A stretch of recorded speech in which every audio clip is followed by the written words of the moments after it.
ഞാൻ 10ാം ക്ലാസ് കഴിഞ്ഞോടുകൂടി പള്ളിയിലച്ചനാകാൻ വേണ്ടി ചേർന്നു. സെമിനാരിയിൽ പോയി. കാരണം നമ്മൾ ആഗ്രഹം അതാണ്. 5ാം ക്ലാസ് മുതലേ ഞാൻ ആഗ്രഹിക്കുന്നത് ഒരു പള്ളിയിലച്ചനാവണം. പക്ഷെ എന്തുണ്ടായെന്ന് വെച്ചാൽ ഈ 2 വർഷം കഴിയുന്നതോടുകൂടി ഞാൻ ഒരു പെന്തക്കോസ്തുകാരനായി മാറി, ഒരു സ്നാനപ്പെട്ടു. പക്ഷെ ഗുരു എപ്പോഴും പറയായിരുന്നു, പഠനം പൂർത്തിയാക്കാതെ വന്നത് ശരിയായില്ല. ഒരു പ്രാവശ്യം വളരെ ദേഷ്യപ്പെട്ടു ചോദിച്ചു, എന്തുണ്ട് ഉപേക്ഷിക്കാൻ, ഒരു മുറി ഡിഗ്രി അല്ലാതെ എന്ന് ചോദിച്ചു. ഇല്ലേ, സന്യാസിയാകാൻ നടക്കുന്നു. അമ്മയുടെ മരണം, അമ്മയ്ക്ക് ക്യാൻസറായിരുന്നു. 2004 അമ്മ അമ്മയ്ക്ക് ക്യാൻസറാണെന്ന് അറിഞ്ഞോടുകൂടി അമ്മ നിർബന്ധമായിട്ടും തിരിച്ചു വരണം എന്ന് പറഞ്ഞു. ഇനി കുറച്ച് കാലമേ ഉള്ളൂ, എൻ്റെ കൂടെ നിൽക്കണം എന്നുള്ള രീതിയിൽ തിരിച്ചു വിളിച്ചു. വീട്ടിൽ പോയി പിന്നെ കുറച്ച് പ്രശ്നങ്ങളൊക്കെ ആയി. കാരണം ഈ ഞാനിങ്ങനെ വഴിതെറ്റി നടക്കുന്നത് കൊണ്ടാണ് ഈ അസുഖം എന്നൊക്കെയുള്ള രീതിയിലായിരുന്നു ചില ആളുകളുടെയെങ്കിലുമൊക്കെ വ്യാഖ്യാനം. അസമ്പ്രദായവത്ത് സർവശാസ്ത്ര വിശാരദ ബി മൂർഖവത് ഉപേക്ഷണീയം. അപ്പോൾ തിരിച്ചു വായിച്ചാലും അതിനെന്താ അർത്ഥം? ഒരാൾ മൂർഖനാണെങ്കിൽ പോലും, ഒരാൾ വിഡ്ഢിയാണെങ്കിൽ പോലും, അയാൾ ശാസ്ത്രവിത്താണെങ്കിൽ സർവശാസ്ത്ര വിശാരദ ബി സ്വീകരണീയം എന്നും അർത്ഥമല്ലേ? അതാണ് ഒരു അർത്ഥത്തിൽ ശങ്കരാചാര്യരെക്കുറിച്ച് പോലും പലരും നിഷ്പക്ഷമായി പറയുമ്പോൾ അദ്ദേഹം ഈ ഡിസ്ക്രിമിനേഷന്, ജാതി വ്യവസ്ഥയുടെ ചില ഡിസ്ക്രിമിനേഷന് പോലും നിന്ന് കൊടുത്തിട്ടില്ലേ എന്നൊക്കെ സംശയിക്കാൻ കാരണം. അപ്പോൾ അങ്ങനെയാണെങ്കിൽ നമ്മൾ സൂഫിസത്തിൻ്റെ അടിസ്ഥാനം പറയുകയാണെങ്കിൽ അത് സ്നേഹം തന്നെയാണ്. സത്യം എപ്പോഴും സനാതനമാണ്. ഓൺഗോയിങ്, അല്ലെങ്കിൽ അതേ വേശ്യാവൃത്തിയിൽ തന്നെ, അല്ലെങ്കിൽ അടിമത്തത്തിൽ തന്നെ അങ്ങനെ വേശ്യാവൃത്തിയിലേക്ക് നിർബന്ധിക്കപ്പെടുന്നതായ അവസ്ഥയിൽ പോലും ഒരു ഗുരുവായി മാറുന്നവരൊക്കെ വേറെ സമ്പ്രദായത്തിൽ ഞാൻ കണ്ടിട്ടുണ്ട്. അവർക്കൊന്നും അവരുടെ ജീവിതാവസ്ഥയൊന്നും ഒരു പ്രശ്നമല്ല.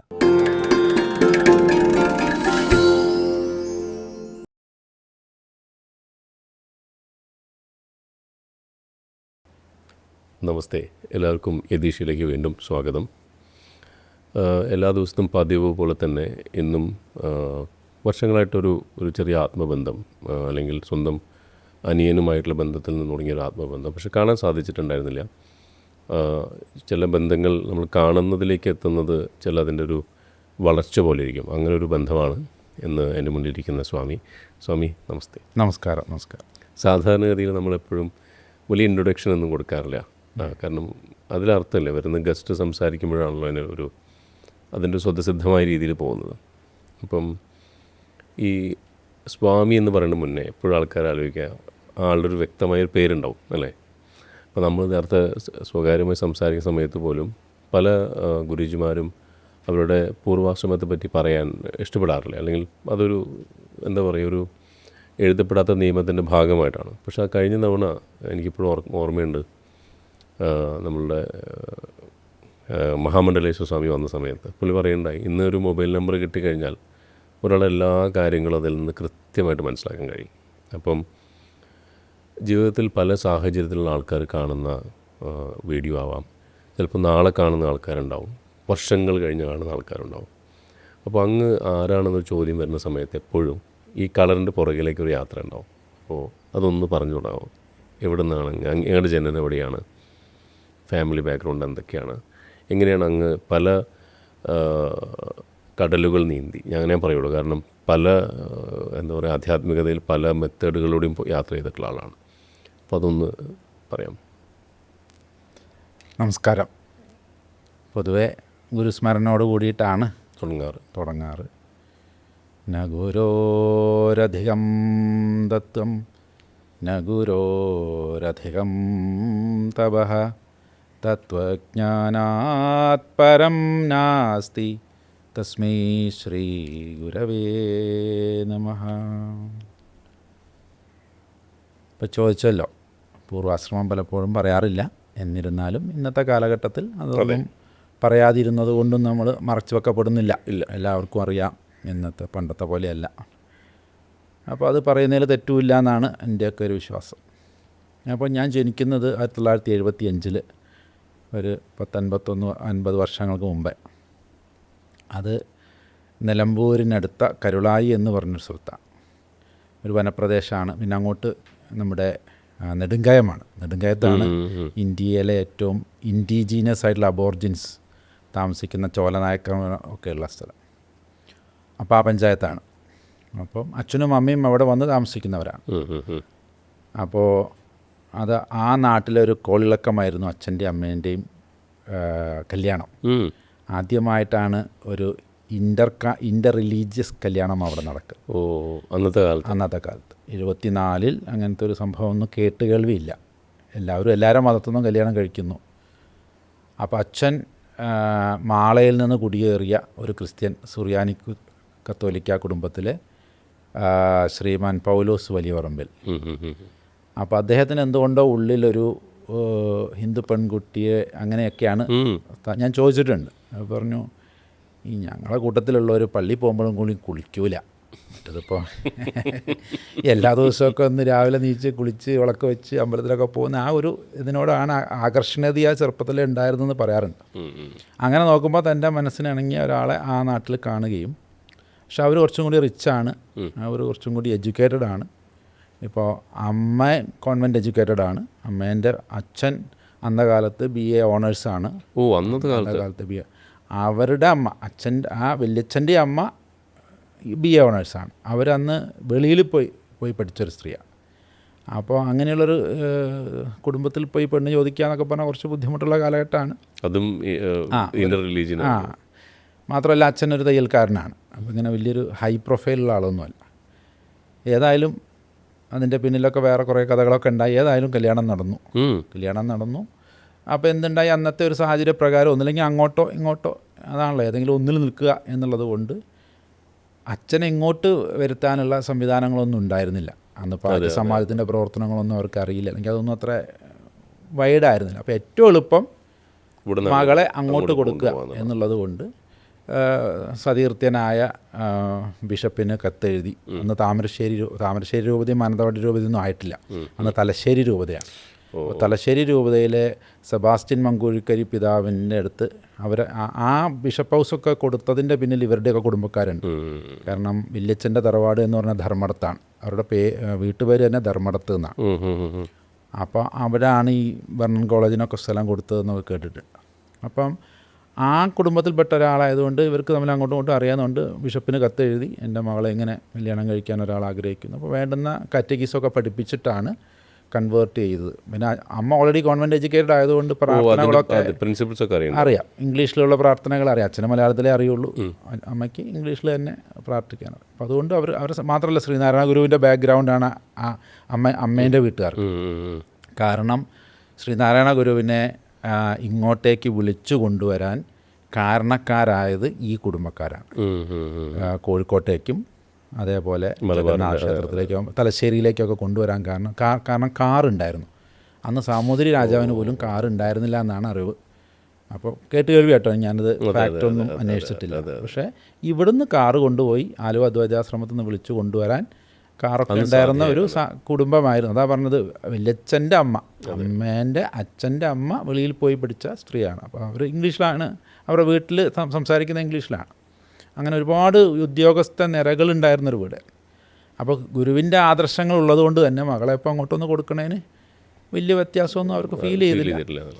ഏതായാലും ഞാനെപ്പോഴും പറയും, കൂടുതൽ ഒരു ഹൈന്ദവ ഒരു കൾച്ചർ ഉണ്ടായിരുന്ന അച്ഛനാണ്. അമ്മയേക്കാൾ കൂടുതൽ ഒരു ഹൈന്ദവ കൾച്ചർ ഇന്ന് അമ്മയില്ല. അമ്മ 2004 മരിച്ചു. അച്ഛനിപ്പോഴും വളരെ യങ്ങായി 76 വയസ്സിൽ അങ്ങനെ ഇപ്പോഴും നന്നായി പോകുന്നുണ്ട്. 2 അനിയന്മാരുണ്ട്. അതിനുശേഷം രണ്ടാമതൊരമ്മ, എൻ്റെ അമ്മ മരിച്ചതിന് ശേഷം അവരൊരു മോളുണ്ട്. അങ്ങനെയൊക്കെയാണ് കുടുംബം പോകുന്നത്. അപ്പോൾ അച്ഛൻ ശ്രീമാൻ പൗലോസ് വലിയപറമ്പിൽ, അമ്മ പുത്തൻ മഞ്ചക്കൽ ശോഭ, കരുണാകരൻ റൈറ്റർ എന്നായിരുന്നു അന്നേ, കരുണാൻ റൈറ്റർ എന്നാണ് എല്ലാവരും പറയുന്നത്. പിന്നീട് അദ്ദേഹം വീണ്ടും ഉയർന്ന് ഫോറസ്റ്റ് ഡിപ്പാർട്ട്മെൻറ്റിൽ നിന്നാണ് റിട്ടയർ ആയത്. അങ്ങനെ 2 പേരുടെയും മകനായിട്ടാണ് ജനിക്കുന്നത്.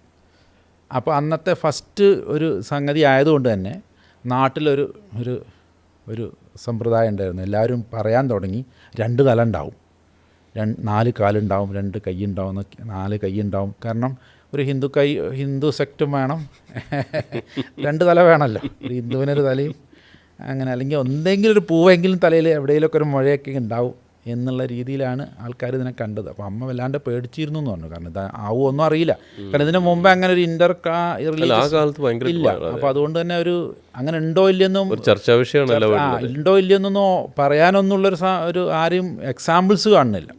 പിന്നെ ആകെ അമ്മയും കുറച്ച് പേടിച്ചിരുന്നത്, എന്താ സാധനം വരാൻ പോണത്. പിന്നെ ജനന സമയത്തും കുറച്ച് കോംപ്ലിക്കേഷൻ ഉണ്ടായി. പ്ലാസൻ്റോടുകൂടി പുറത്ത് വന്നതോടുകൂടി ഇത് പൊട്ടിയില്ല. അപ്പോൾ ഇത് മാംസം കഷ്ണമാണോ എന്താണെന്നറിയാതെ വീട്ടിൽ നിന്നാണ് പ്രസവം. അമ്മമ്മയും കൺഫ്യൂസ്ഡായി. അമ്മമ്മയും 6 പ്രസവിച്ചിട്ടുണ്ടെങ്കിൽ ഇങ്ങനെ പ്രസവിച്ചിട്ടില്ല. അപ്പോൾ പിന്നെ അടുത്തൊരു മിഡ് വൈഫിനെ രാത്രി സൈക്കിളിൽ കൊണ്ടുവന്ന് അവരിങ്ങനെ നെല്ല് ഉപയോഗിച്ച് പുറത്ത് എടുത്തു. അപ്പോഴേക്കും ബ്ലൂ ബേബിയായി. അനക്കൊന്നും ഇല്ലാണ്ട്. അപ്പോൾ പിന്നെ 2 ഓപ്ഷനല്ലോ, ഒന്നില്ലെങ്കിൽ ചാകും, ഇനി അഥവാ ജീവിച്ചാൽ മന്ദബുദ്ധിയാവും, കാരണം ബ്രെയിൻ സെൽ ഡാമേജ്ഡ് ആയിട്ടുണ്ടാവും. അപ്പോൾ അങ്ങനെ കരയുന്നില്ല, അങ്ങനെയൊക്കെയുള്ളൊരു അവസ്ഥ ഉണ്ടായിരുന്നു. ഏതായാലും രാവിലെ ഞങ്ങൾ ആ പ്രസവം നടന്ന വീണ്ടും തൊട്ടടുത്ത് പള്ളിയാണ്, മുസ്ലിം പള്ളിയാണ്. അപ്പോൾ അവിടുന്ന് വാങ്ങ് കൊടുത്തപ്പോൾ ആ ശബ്ദം കേട്ടിട്ടാണ് ആദ്യമായിട്ട് ഞെട്ടുകയും കരയുകയും ചെയ്തത്. അപ്പോഴേക്കും പിന്നെ ആൾക്കാരൊക്കെ അറിഞ്ഞു വന്നു. അപ്പോൾ എല്ലാവർക്കും അറിയേണ്ടത് 4 കാലുണ്ടോ തല 2 ഉണ്ടോ എന്നൊക്കെയാണ്. അങ്ങനെ മൊത്തം ഒരു ബോഡി പരിശോധനയൊക്കെ നടത്തിയെന്നാണ് പറയുന്നത്. നടത്തി കഴിഞ്ഞപ്പോൾ ഇങ്ങനെയാണ് അവർ മനസ്സിലായത് സർക്കംസൈസ്ഡ് ചെയ്തിട്ട് പോലത്തെ രീതിയിലാണ് ജനിച്ചിട്ടുള്ളത്. അപ്പോൾ വളരെ അപൂർവമായിട്ടുണ്ടാവുന്നൊരു രീതിയാണെന്നാണ് പറയുന്നത്. അപ്പോൾ എല്ലാവരും അതിലൊരു കുറച്ച് നൊസ്സുള്ളൊരു ഒരു മുസ്ലിം സ്ത്രീ ഉണ്ടായിരുന്നു. അവർ പ്രഖ്യാപിച്ചു തന്ത ക്രിസ്ത്യാനിയും തള്ള ഹിന്ദുവാണ്, പക്ഷെ കുട്ടി നമ്മളേക്ക് വിട്ടിരിക്കണമെന്ന്. അങ്ങനെയാണ് ഈ ആദ്യമായി മുസ്ലിമാക്കിയത്. കാരണം ഇത് സുന്നത്ത് ചെയ്ത പോലെയാണല്ലോ. അതെ അതെ. പിന്നെ അത് കാണാനൊക്കെ കുറേ ആൾക്കാർ പണ്ടും പിന്നെ എനിക്ക് ഓർമ്മയൊക്കെ ഉണ്ട്. ചിലർ വന്നു കഴിഞ്ഞാൽ അത് കാട്ടിക്കൊടുക്കണം. കാരണം ഇതൊരു അപൂർവമായിട്ട് പലരും നമ്മൾ മെഡിക്കൽ കോളേജിലൊക്കെ അപൂർവ അസുഖമായിട്ട് ചെന്ന് കഴിഞ്ഞാൽ ഡോക്ടേഴ്സിനൊക്കെ കുറേ കാലം പിന്നെ എനിക്ക് നാണം വന്നു തുടങ്ങിയ പിന്നെ അത് ഞാൻ പറഞ്ഞു ഇത് ഇനി നടക്കില്ല എന്ന് പറഞ്ഞ് അങ്ങനെ നിർത്തിയതാണ്. അപ്പോൾ ഇതൊക്കെയായിരുന്നു നമ്മുടെ നാട്ടിൽ നമ്മളെക്കുറിച്ച് ഉണ്ടായിരുന്ന കുറേ കഥകളും. പിന്നെ എന്തുകൊണ്ടോ വല്യച്ഛനൊക്കെ യതിയുടെ ശിഷ്യനും അതേമാതിരി ശ്രീനാരായണ ഗുരുവിനെ നേരിട്ട് കണ്ടിട്ടുമുണ്ട്. ശ്രീനാരായണ ഗുരുവിനെ കാണുന്ന സമയത്ത് വല്യച്ഛന് 19 വയസ്സാണ്. പിന്നെ അത് കഴിഞ്ഞിട്ട് നടരാജഗുരുവിനെയും പ്രത്യേകിച്ച് നിത്യചൈതന്യതിയുമായിട്ട് നല്ലൊരു ആ ഒരു രീതിയിൽ, അതായത് ഈ തലശ്ശേരിയിലേക്ക് ഈ തീയന്മാരുടെ ഇടയിലേക്ക് ഗുരു വരാൻ കാരണം ഇവരുടെയൊക്കെ കുടുംബത്തിൽ അവരുടെ ഒരു രീതിയിലുണ്ടായൊരു വിഭജനമാണ്. തീയന്മാരുടെ ആ ഒരു സെക്റ്റിൽ നിന്ന് ഇവരൊന്ന് മാറി നിന്നു, കുറച്ചൊരു എലൈറ്റ് ഗ്രൂപ്പുകളും മാറി നിന്നു. അപ്പോൾ അവർക്കൊരു നേതൃത്വം ഇല്ലാഞ്ഞിട്ടാണ് ഗുരുവിനെ പോയി അവരെ ആശ്രയിക്കുകയും മറ്റൊരു സമ്പ്രദായമായിട്ട് അത് മാറുകയൊക്കെ ചെയ്തത്. ഇങ്ങനെയൊക്കെയാണ് കഥകളുണ്ടായിട്ടുള്ളത്. പിന്നെ നാട്ടിൽ തന്നെ ആദ്യത്തെ ഇംഗ്ലീഷ് മീഡിയമാണ്. അപ്പോൾ അതിൻ്റെ മുമ്പ് ആർക്കും ഇംഗ്ലീഷ് മീഡിയം എന്താണെന്ന് ആ നാട്ടിൽ അറിയില്ല. അങ്ങനെ കോൺവെൻറ്റ് നിലമ്പൂർ സ്കൂളിൽ ചന്തക്കുന്ന് എന്ന് പറഞ്ഞ സ്ഥലത്തൊരു ഫാത്തിമാഗിരി ഇംഗ്ലീഷ് മീഡിയം സ്കൂളുണ്ട്. അവിടുത്തെ 3ാമത്തെ ബാച്ചാണ്. ഒരു 3 വയസ്സിൽ തന്നെ LKG കൊണ്ട് ചേർത്തിയിട്ടുണ്ട്.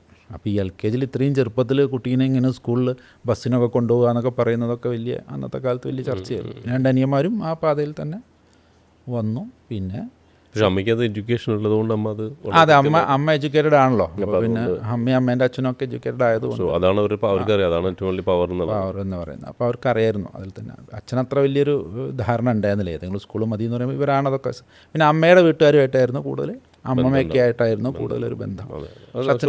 വലിയ അഫ്ലുവന്റ് ഫാമിലി ആകുമ്പോൾ അങ്ങനെ ഒരു ഇതുണ്ടാവും. പിന്നെ ചില ഡിസിഷൻ മേക്കിംഗ് അവർ തന്നെ ചെയ്യാം. പക്ഷെ അച്ഛൻ്റെ വീട്ടുകാരും വളരെ ലവിങ് ആയിരുന്നു. അച്ഛനാണെങ്കിലും അച്ഛൻ്റെ അമ്മയാണെങ്കിലും ഭയങ്കര ആദ്യത്തെ ഒരു ഇനീഷ്യൽ കുറച്ച് പ്രശ്നങ്ങളൊക്കെ ഉണ്ടായിരുന്നെങ്കിലും പിന്നെ പള്ളിയിൽ നിന്നെല്ലാം കല്യാണം കഴിച്ചു. പിന്നെ അങ്ങനെ ഡിസ്ക്രിമിനേറ്റ് ചെയ്യരുത് എന്നൊക്കെ അവർ പഠിച്ചു വന്നപ്പോൾ പിന്നെ അവർ വളരെ നന്നായിട്ട് തന്നെയാണ് ഞങ്ങളെയൊക്കെ കൊണ്ടുവന്നത്. അപ്പോൾ അമ്മ മരിച്ചപ്പോഴൊക്കെ അതിൻ്റെതായ രീതിയിൽ പള്ളിയിലാണ് അടക്കിയിട്ടൊക്കെ ഉള്ളത്. അപ്പോൾ അങ്ങനെയാണ് നമ്മളൊരു ജീവിതം ഉണ്ടായത്. അപ്പോൾ എന്നെ സംബന്ധിച്ചിടത്തോളം ഞാൻ ചെറുപ്പം മുതലേ നമ്മൾ ക്രിസ്ത്യൻ രീതിയിലാണല്ലോ. അപ്പം പേര് വർഗീസ് വലിയ പറമ്പിൽ നേർ. അതിൻ്റെ പിന്നിലും വലിയ കഥയുണ്ട്. എൻ്റെ അച്ഛനും അമ്മയും എനിക്ക് ഇട്ട പേര് ജീസസ് കൃഷ്ണനാണ്. അപ്പോൾ ജാതകത്തിൽ ആ പേരാണ് ഞാൻ കണ്ടിട്ടുള്ളത്. അല്ലെങ്കിൽ അങ്ങനെയായിരുന്നു അച്ഛനും അമ്മയും. കാരണം അച്ഛൻ്റെ ജീസസും അമ്മേൻ്റെ കൃഷ്ണയും. ഇതും കൊണ്ട് കോൺവെൻറ്റ് സ്കൂളിൽ ചേർത്താൻ ചെന്നപ്പോൾ അവർ പറഞ്ഞു യേശുവിൻ്റെ പേരേ ഇടാൻ പാടില്ല, ജീസസിനെ ഇടാൻ പാടില്ല. പിന്നെ അതിൻ്റെ കൂടുതൽ കൃഷ്ണനും കൂടി കഴിഞ്ഞാൽ ഞങ്ങളെങ്ങനെ അനുവദിക്കാം, കാത്തലിക് സ്കൂളിലൊന്നും സമ്മതിക്കില്ല. അപ്പോൾ കുറേ കാലം അങ്ങോട്ടും ഇങ്ങോട്ടൊക്കെ പറഞ്ഞു. 2-3 മാസം എനിക്ക് പേരില്ല. പിന്നെ അറ്റൻഡൻസ് വിളിക്കുക പേരില്ല കുട്ടീന്നാണ്. അപ്പോൾ പേരില്ല കുട്ടി വന്നിട്ടുണ്ട്. പിന്നെ അവരും പറഞ്ഞു 2-3 മാസമായപ്പോൾ പറഞ്ഞൊരു തീരുമാനം എടുക്കാൻ പറഞ്ഞു. അപ്പോൾ അച്ഛനും അമ്മയൊന്നും പ്രത്യേകിച്ച് ഞങ്ങൾക്കിത് മതി എന്ന് പറഞ്ഞ് ഉറപ്പിച്ച് നിന്നു. പക്ഷേ അവിടുത്തെ സിസ്റ്റർ വന്ന് തീരുമാനിച്ചു ഇങ്ങനെ വിട്ടാൽ പറ്റില്ല, കാരണം അവർക്ക് റെക്കോർഡ് ചെയ്ത് വിടണം. മുന്നോട്ട് പോകണം. അപ്പോൾ അവർ പറഞ്ഞു മാമു സർട്ടിഫിക്കറ്റിൽ എന്താ പേര്? അപ്പോൾ അതിൽ വർഗീസ് എന്നുള്ളത് അച്ഛൻ്റെ പേരാ. വർക്കിച്ചേട്ടൻ്റെ മോനാണ് പൗലോസ്. അങ്ങനെ ഒരു കീഴ്വഴക്കുണ്ടല്ലോ തലതൊട്ടപ്പൻ. അപ്പോൾ തലതൊട്ടപ്പൻ്റെ പേരായിട്ടുള്ള വർഗീസാണ്. പിന്നെ അവരങ്ങ് എഴുതിയതല്ല, അത് നമ്മളെ വീട്ടുകാർ അംഗീകരിച്ച പേരൊന്നുമല്ല. അതുകൊണ്ട് ചെറുപ്പത്തിൽ എല്ലാവർക്കും നമ്മൾ ജീസസ് എന്നുള്ള പേരിലാണ് അറിയപ്പെട്ടത്. പിന്നീട് അത് എപ്പോഴും ആ വർഗീസ് എന്നുള്ള പേരിനോട് ഒരു അവേർഷൻ ഉണ്ടായിരുന്നു. കാരണം അനിയന്മാരൊക്കെ പേര് നല്ല സൂപ്പർ പേരാണ്. ഒരാളുടെ പേര് സൂരജ്, അടുത്ത ആളുടെ പേര് നിധിൻ. ഇതൊക്കെ വളരെ സെക്കുലർ നെയിമുകളാണ്, ഒരു ഇന്ത്യൻ കൾച്ചർ നെയിമുകളാണ്. എനിക്ക് മാത്രം പേര് കേട്ടാൽ ജാതി തോന്നിപ്പിക്കുന്ന മതം അറിയുന്ന പേരായിപ്പോയി. ഇപ്പോൾ ഇതെല്ലാം തരുന്നത് വേറെ ആൾക്കാരാണല്ലേ? അതെ അതെ. ആദ്യം പറഞ്ഞ പേരും ഒരു മുസ്ലിം പറഞ്ഞ പേരും ഒരു മുസ്ലിമായിട്ട് കണക്കാക്കുന്ന രീതിയിൽ വേറെ സ്ഥലത്ത് ജനിക്കണു, പക്ഷെ വേറെ ആള് ചെയ്യുന്നു. അത് സ്കൂൾ വരുമ്പോൾ അച്ഛനമ്മൊരു പേരിടുന്നു, പേര് വരാൻ മാറ്റിയിട്ട് വേറെ ആളൊരു പേരിടുന്നു. അപ്പോൾ എന്നിട്ട് പിന്നെ നമുക്ക് ഇന്നത്തെ പോലെ ഒന്നും അറിയില്ലല്ലോ. അപ്പോൾ അച്ഛനും അമ്മയും പിന്നെ അത് ഓക്കെ എന്നാൽ പിന്നെ അങ്ങനെ പോട്ടെ എന്ന് കരുതി അങ്ങനെ ഞാൻ സ്കൂളിൽ തീരുമാനിച്ചു. അവരങ്ങ് പോയി.